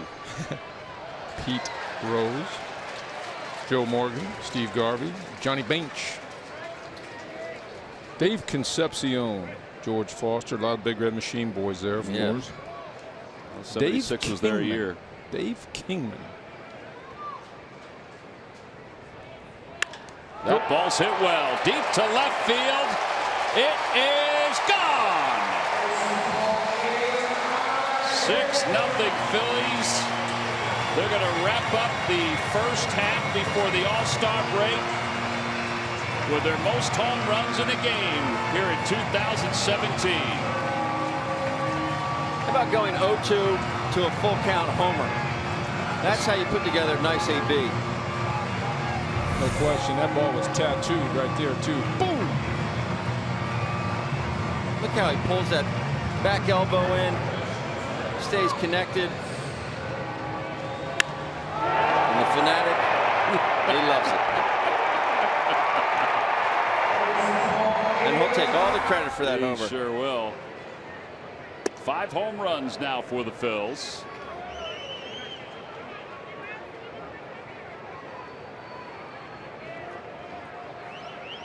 And for Altair, it's his 14th. Gives him 44 runs batted in. 1 ball, 1 strike to Galvis. He homered earlier in the game. He's 1 for 3.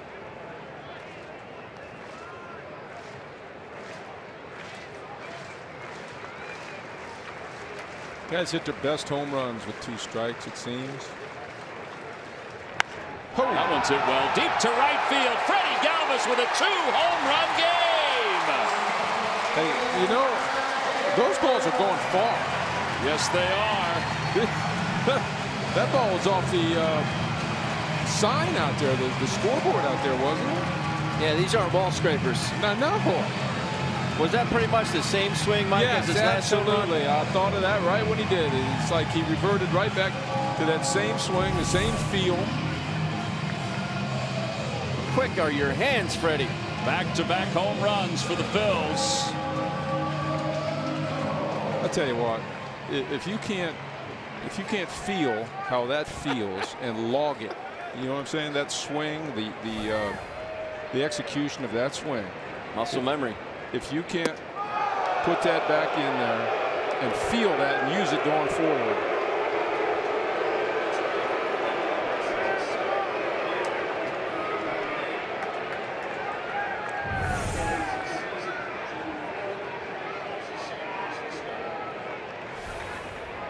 Second 2-home run game for Freddie in a little more than a month.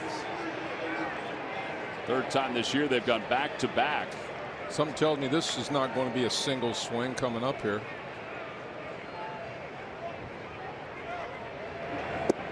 Breaking ball. 1 ball, 1 strike.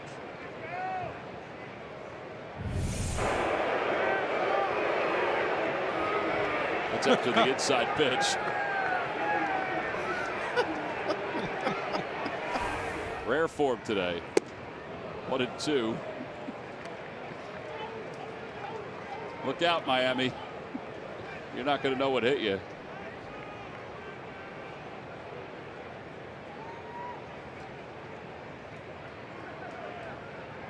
One-two pitch coming. Popped him up. Shallow right field. And the inning is over. The Phils, though, go back-to-back. First, Altair. This is a nice swing. No doubt about it. You thought that was no doubt about it. The next guy came up, Freddie Galvis. He's already homered today. Well, this was as sweet as the first one. We'll go to the 8th. Phillies up 7-0.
Phillies baseball is brought to you by your local Chevrolet dealers and by Jefferson Health. Call 800-JEF now or visit jeffersonhealth.org. Jumping with a fanatic, talking on the phone. Must be a very important call. Seriously. Joaquin Benoit will take over for the Phils. Phillies have gotten 2 scoreless so far from their bullpen.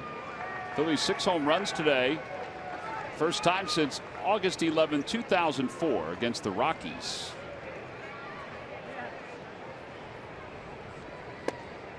Oh, 1. Ben, where were you in 2004?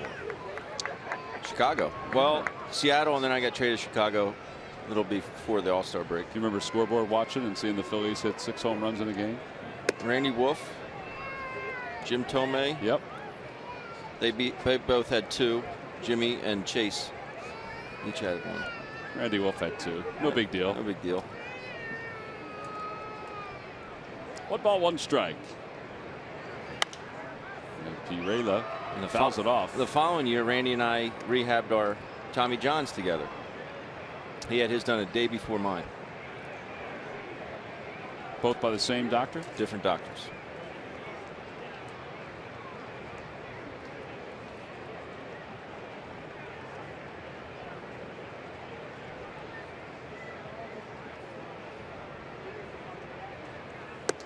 Two balls and 2 strikes.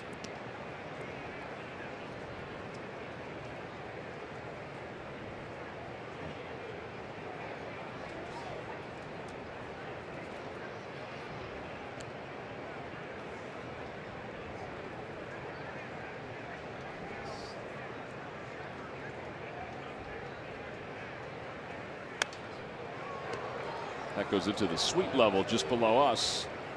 Every time the Phillies pitchers retire the opposition 1-2-3, which they did in the 6th inning. Comcast will make a contribution to Phillies charities. Phillies baseball is brought to you by Xfinity. Xfinity X1 will change the way you experience TV.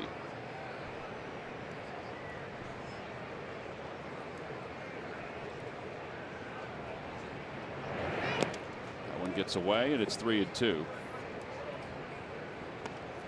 All-Star break is 4 days, which has changed over the last several years. It used to be 3 days.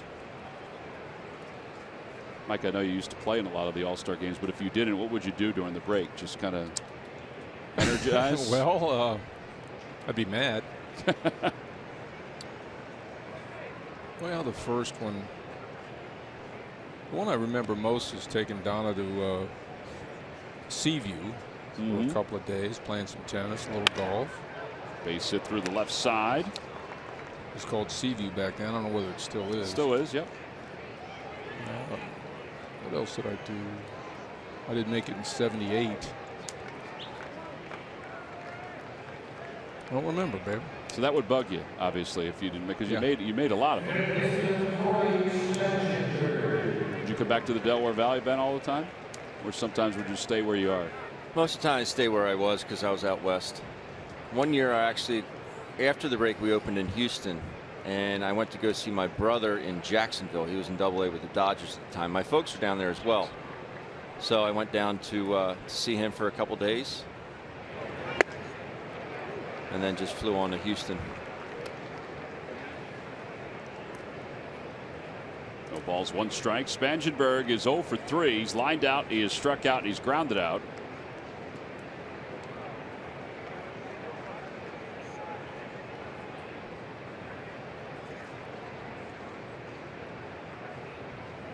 Upstairs, 1-1. All-Star break was 3 games back then, or 3 days back then. Yep. Yeah, particularly if you're on the West Coast, that would have been hard to fly back, and you'd have to then get yourself set to go somewhere else.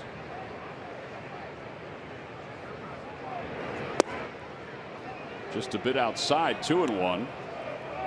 A lot of studying and analyzing over the past 15-20 years about the All-Star game, and the length of the All-Star break, what day to play the game, how do you keep players interested in playing, how do you play to win, What's the reward for winning? What's the reward for making the All-Star team? Was it the day after the All-Star game is the only day of the year that one of the 4 major sports isn't a game being played? Sounds right. It does sound right. I'm going to say that's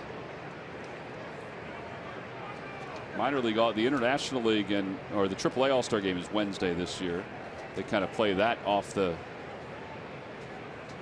Major League one.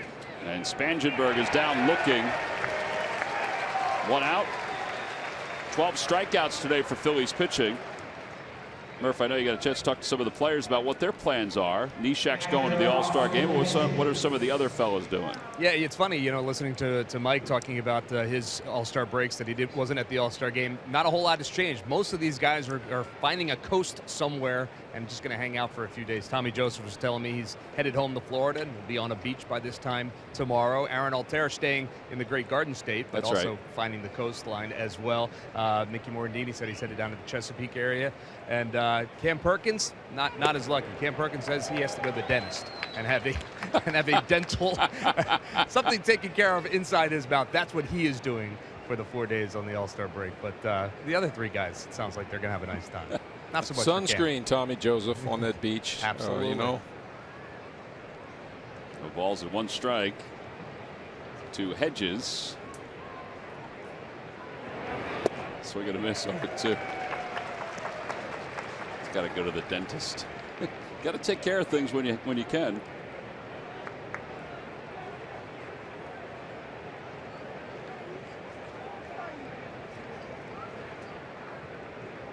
Oh, 2 to Hedges.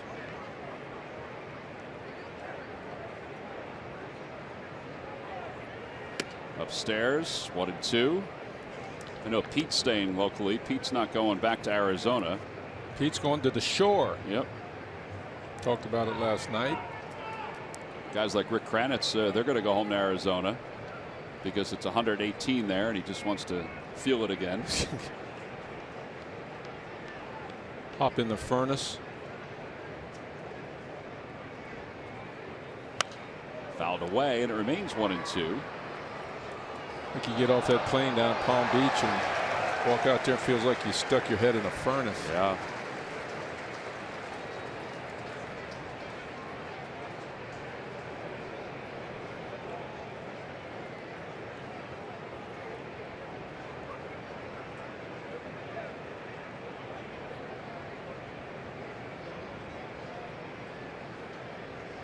Here comes the 1-2 pitch to Hedges. In the dirt, squirts away from Rupp. Piureda will stay at first base. Phils fans, do you have a busy week ahead? No problem. Catch every CSN game with the NBC Sports app. Download now to keep up with all your favorite Philly teams. Phillies will be back in action this Friday against the Brewers. 8:10 Eastern Time, 7:10 Central Time.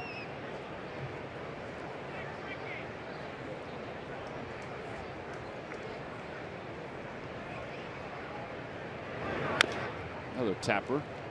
I should say another foul ball. Is the National League going to be the home team this year? Because it's in 3 consecutive. Last year it was in a National League Park, but the National League team was actually away because the All-Star game is being played in 3 consecutive National League parks. Yeah, I think this year you are correct. It is. They're going to be the home team. Next year it's in Washington. And they may be the visitors then.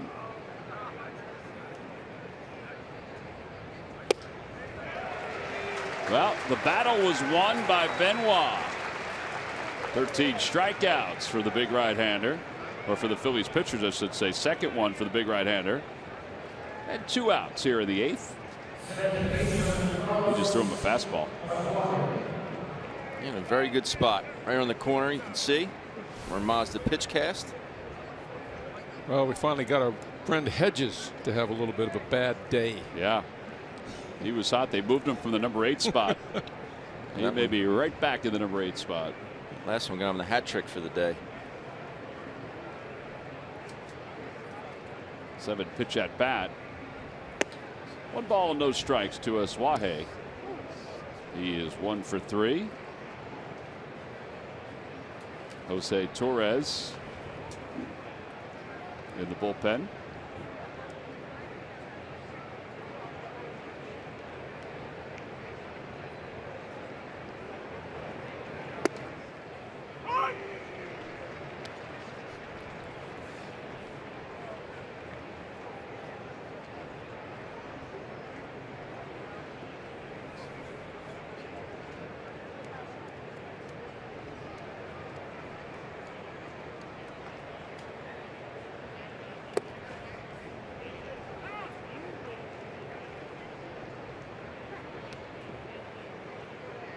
Sometimes I wonder about Benoit. It looks like he just wants to practice to throw a couple of sliders. And when he wants to get him out, he blows that fastball about letter high up there. Like he wants to give him a chance.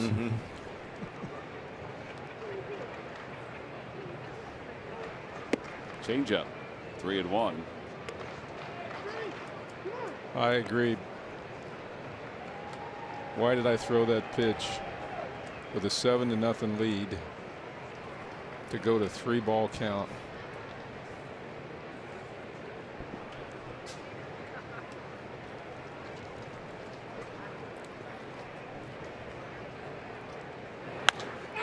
Popped him up. Good height. Yeah, Freddie Galvis tied Kelly. It's Kelly who makes the call finally and makes the catch. No runs, a hit, and 1 man left. We played 7.5. To the bottom of the 8th we go. Tommy Joseph will lead it off.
Time now for our Hyundai defensive play of the game.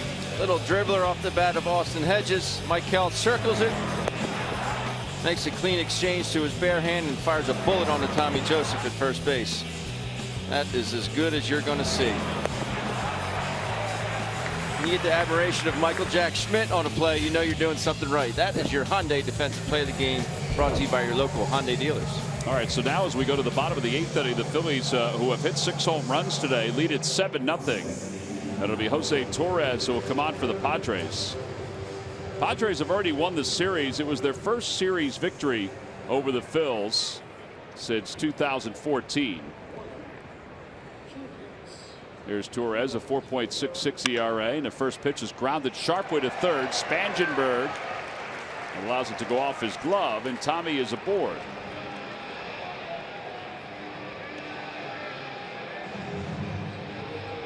E5, 4th error for Spangenberg this year.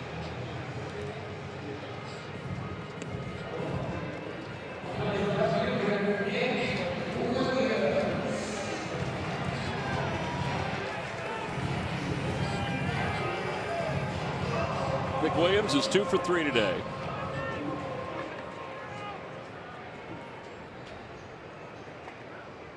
Will Myers will play behind Tommy Joseph at first.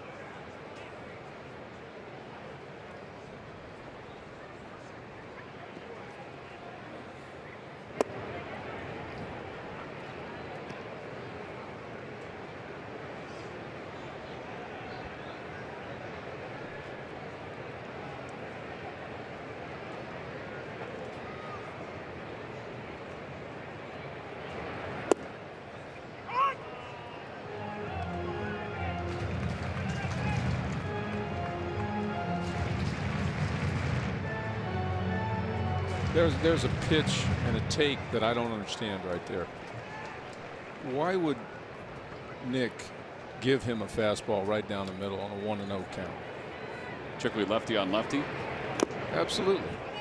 There you go. He took a fastball right down the middle, and then he waved at a slider in the dirt. And now he's behind 1-2.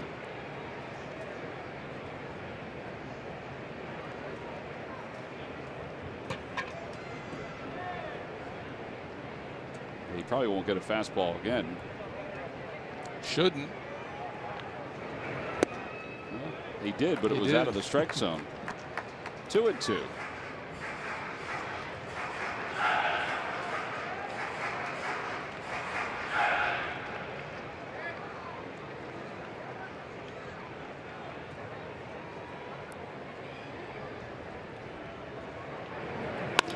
Bounce to shortstop. Be tough to turn too. Williams runs well, but man, did they get rid of it quickly. That was a quick release. Yes, it was. Ibar. Wow, quick hands right there. Left-handed hitter getting out of the box. It was a tough hop too at the end. Watch this, folks. Decent ground ball, medium range. Boom. Quick. Speedy Nick Williams is an easy double play guy. That's weird. Wow. It's a beautiful game, baseball. Ballet. Odubel homered his last time up. He's 1 for 3 today. Fouls it back. Odubel is in deep mode. He wants to get his second one. Got his first one just flicking the ball out of the ballpark.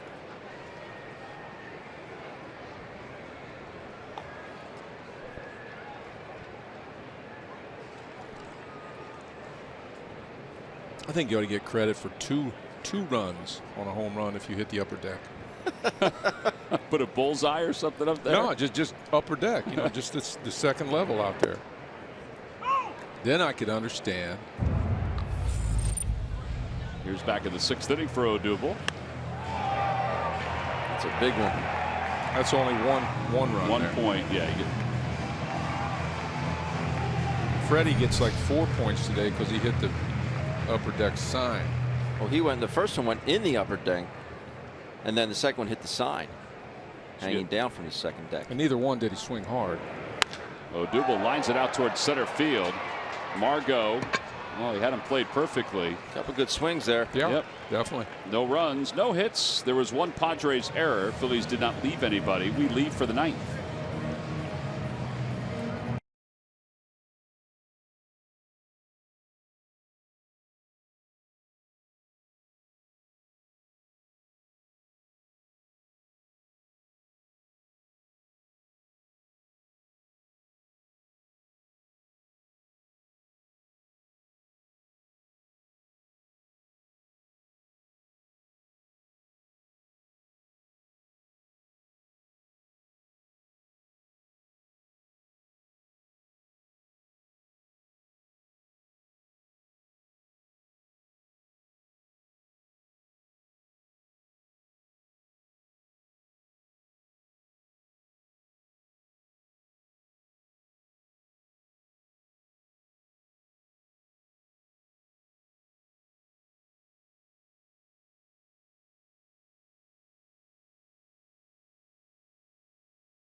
Phillies take on the Atlanta Braves. It's Nemours Kids Run the Bases here at Citizens Bank Park.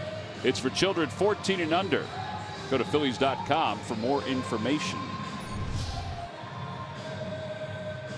Look at that tough guy. He's trying to get on Fanavision, but we just gave him a larger audience. I don't know if he knows the words, but he's close. Then he thought I can get a baseball.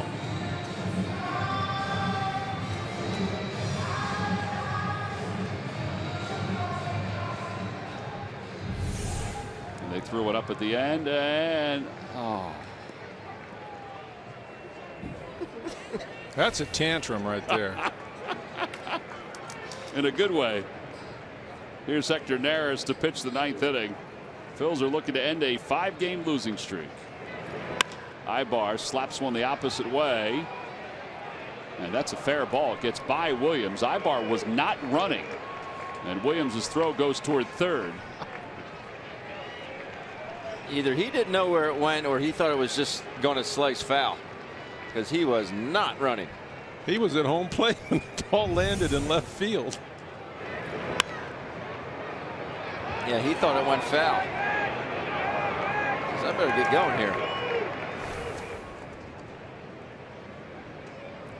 He's a good little player. He really is. And here's Matt Caesar to face Hector Neris. Caesar's 1 for 3.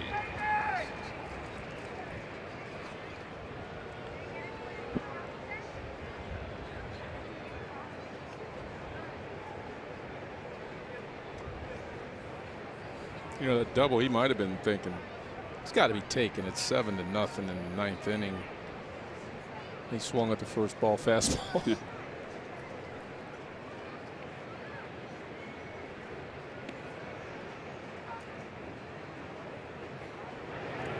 Down low, 1 ball, no strikes.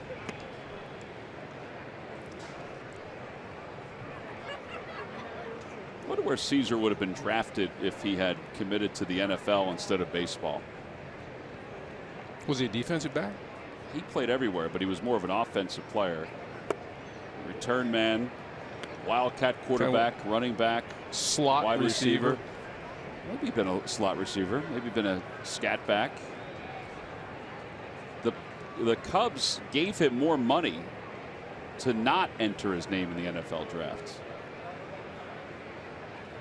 Gave him $100,000 to sign from Villanova, and then gave him another $500,000 if he wouldn't go into the NFL draft or wouldn't play football.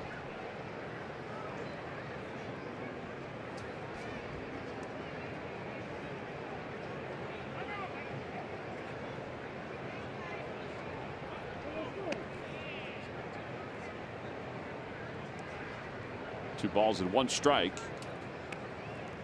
Traded to the Padres for Justin Hancock on May 6th. 2-2.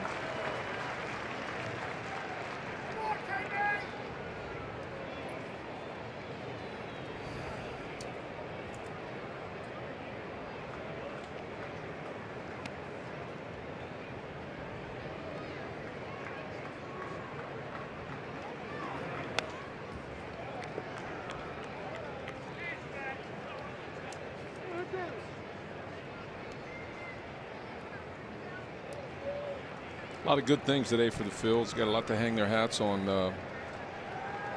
going into the break. 3 or 4 guys had great days today. Eichhoff's got to look forward to the second half. Out towards second, past the diving Ty Kelly, around third, and holding there is Ibar. It'll be first and third here in the 9th inning.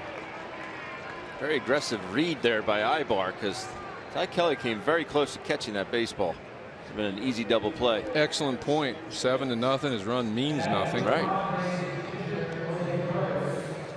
And then he held up at third. He probably could have scored. Yeah. He's had a strange trip around the bases. There he goes. He has no idea. You know, if he'd have caught that ball, he could have gotten up. He might want to not go into the dugout. Found an opening somewhere else to leave. Sanchez takes in the dirt. It's 1-0.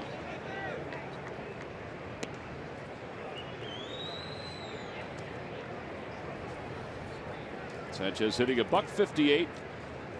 He has pinch hit in this series before.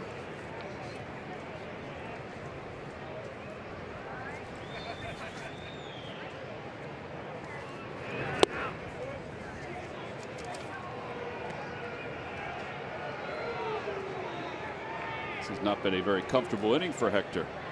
Phillies are going to get bullpen action.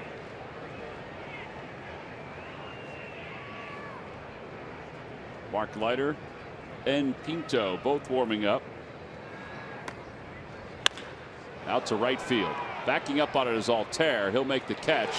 Ibar tags. He'll score. So the Padres won't get shut out here today. Sac fly.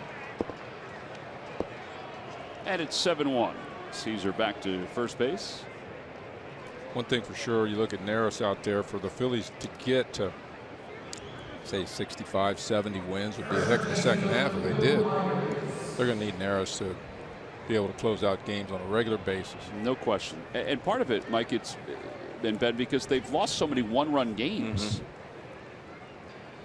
You know, and part of that is because there's been a little bit of an erratic pace by the bullpen. Will Myers takes 1 ball, no strikes. I mean, I've been of the impression that Hector last year was sort of a lockdown 8th inning guy. I mean, He was. You know, he was. I mean, bing, bing, bing, and the inning's over. You know, and I don't know whether his fastballs is hard or his splitter is biting like it was last year. Also, could be the league seeing a lot of him. You know, the league has seen him a lot now and has an idea what he wants to do with hitters. Yes, some are just letting the split go. They're not even swinging at it. You know, if you know about the split, and you know it's his out pitch, you can kind of sit on it a little bit, believe it or not, and just kind of peck away at the fastball, and it makes you a tougher out for Neris. Still like him as a pitcher, but he sure is giving up a lot of hits, more hits than he used to. I'm just not seeing this. If you needed a swing and miss last year, Hector was your guy. That's what I'm not seeing with that splitter this season.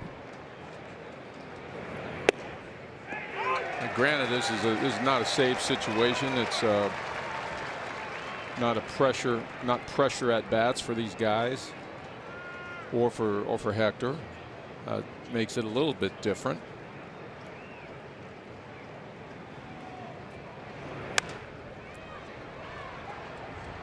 That's another thing. You know, last year he really wasn't the guy. You know, he really wasn't the closer. Quotations. You know, I mean, Genmar was, and he was the 8th inning guy. Much different position to be in, even though you're basically doing the same thing. At ball 4. Yeah, that puts runners on first and second. Bob McClure is coming out, not Pete. Thought maybe Pete would just come out and just say, all right, that's it for the first half. Just let's get somebody else out there. Get these last couple of outs.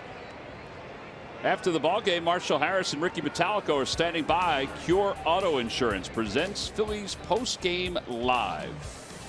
Talk about Eichhoff. They'll talk about all the home runs the Phillies have hit today.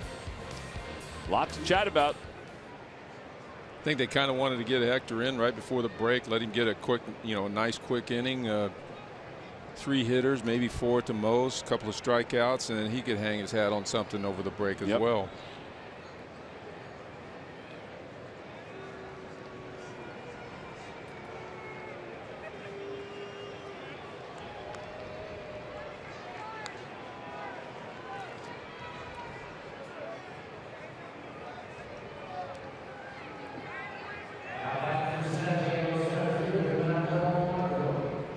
All right, so now Margot, who today is 1 for 3, who's also hit by a pitch his first time up.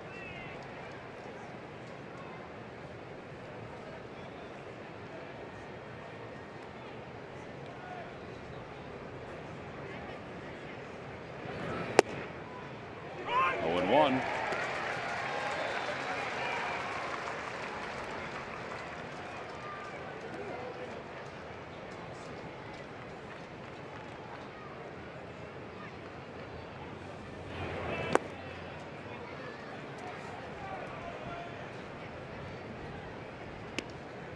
Cameron's been excellent back there today, keeping balls in front of him. Even now in the 7-1 ball game, he's still making that effort to get out there and help his pitcher out.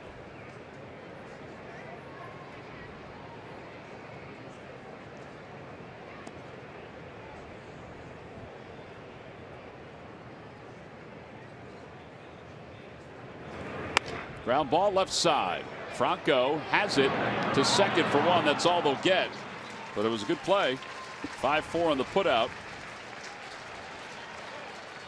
Smart play by Ty. Good play by Michael Franco. Just take the out and get out of there. Don't try to make a quick exchange. Throw to first. No reason to. Had no chance.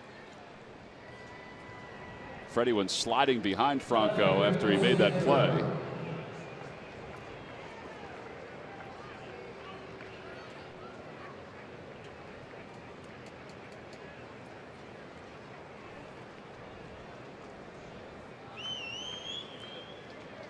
Runner goes from first, and a swing and a miss at the split.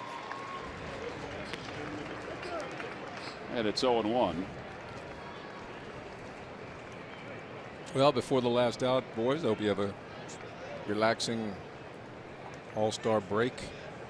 Thank you, Michael. See you in a couple of weeks. And Phillies will be in Milwaukee next weekend, and then they go to Miami, then back home.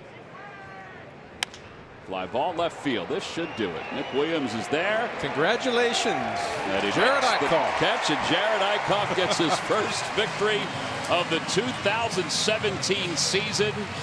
As the Phillies win it 7-1, they hit 6 home runs, and one of those 6 home runs, Nick Williams' is first of his major league career. They are our Chevrolet players of the game. Phillies had 6 home runs combined in the previous 9 games. So it was nice to see them busting out.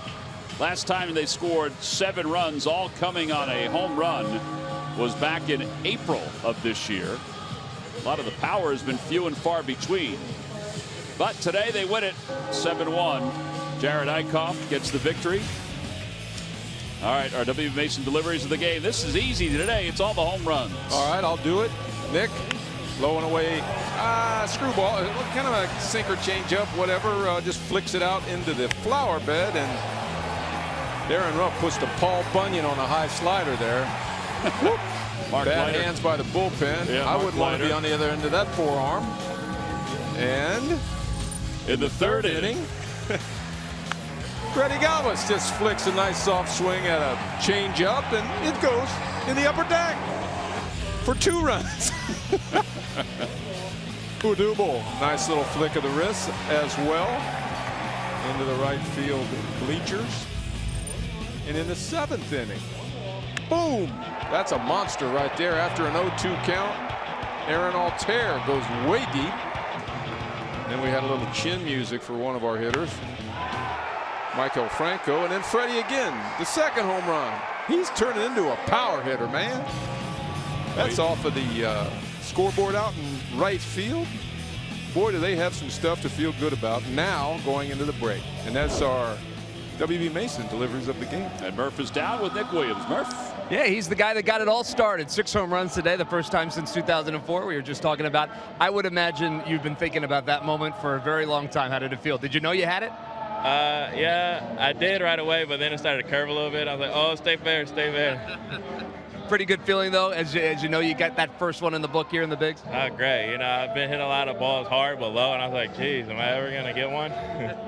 You and I talked earlier in the week about, the game slowing down and how long that takes. And, for you, 10 days in, obviously you've got a long way to go, but 10 days in, where's your comfort level right now with this club? At first it felt a little weird on defense because the third deck, it still looks a little funny out there, but, I just believe I'm a good defender, so I just kind of try to just breathe. Going through this whole thing, I just, if something feels a bit rushed, I just step and just say breathe.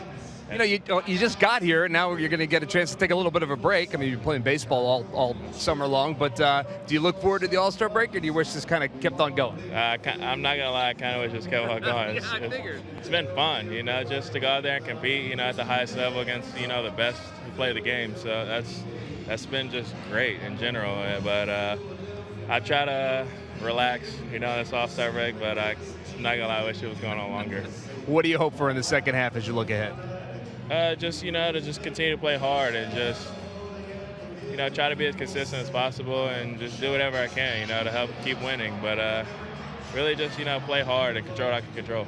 All right, we'll see you in Milwaukee, Nick. Thanks for your time. Appreciate it. Guys, back upstairs. All right, Murph, we appreciate it very much. Nick Williams celebrating with the other outfielders. All three homered in today's ball game. Phil's win at 7-1. We'll be back to wrap it up right after this.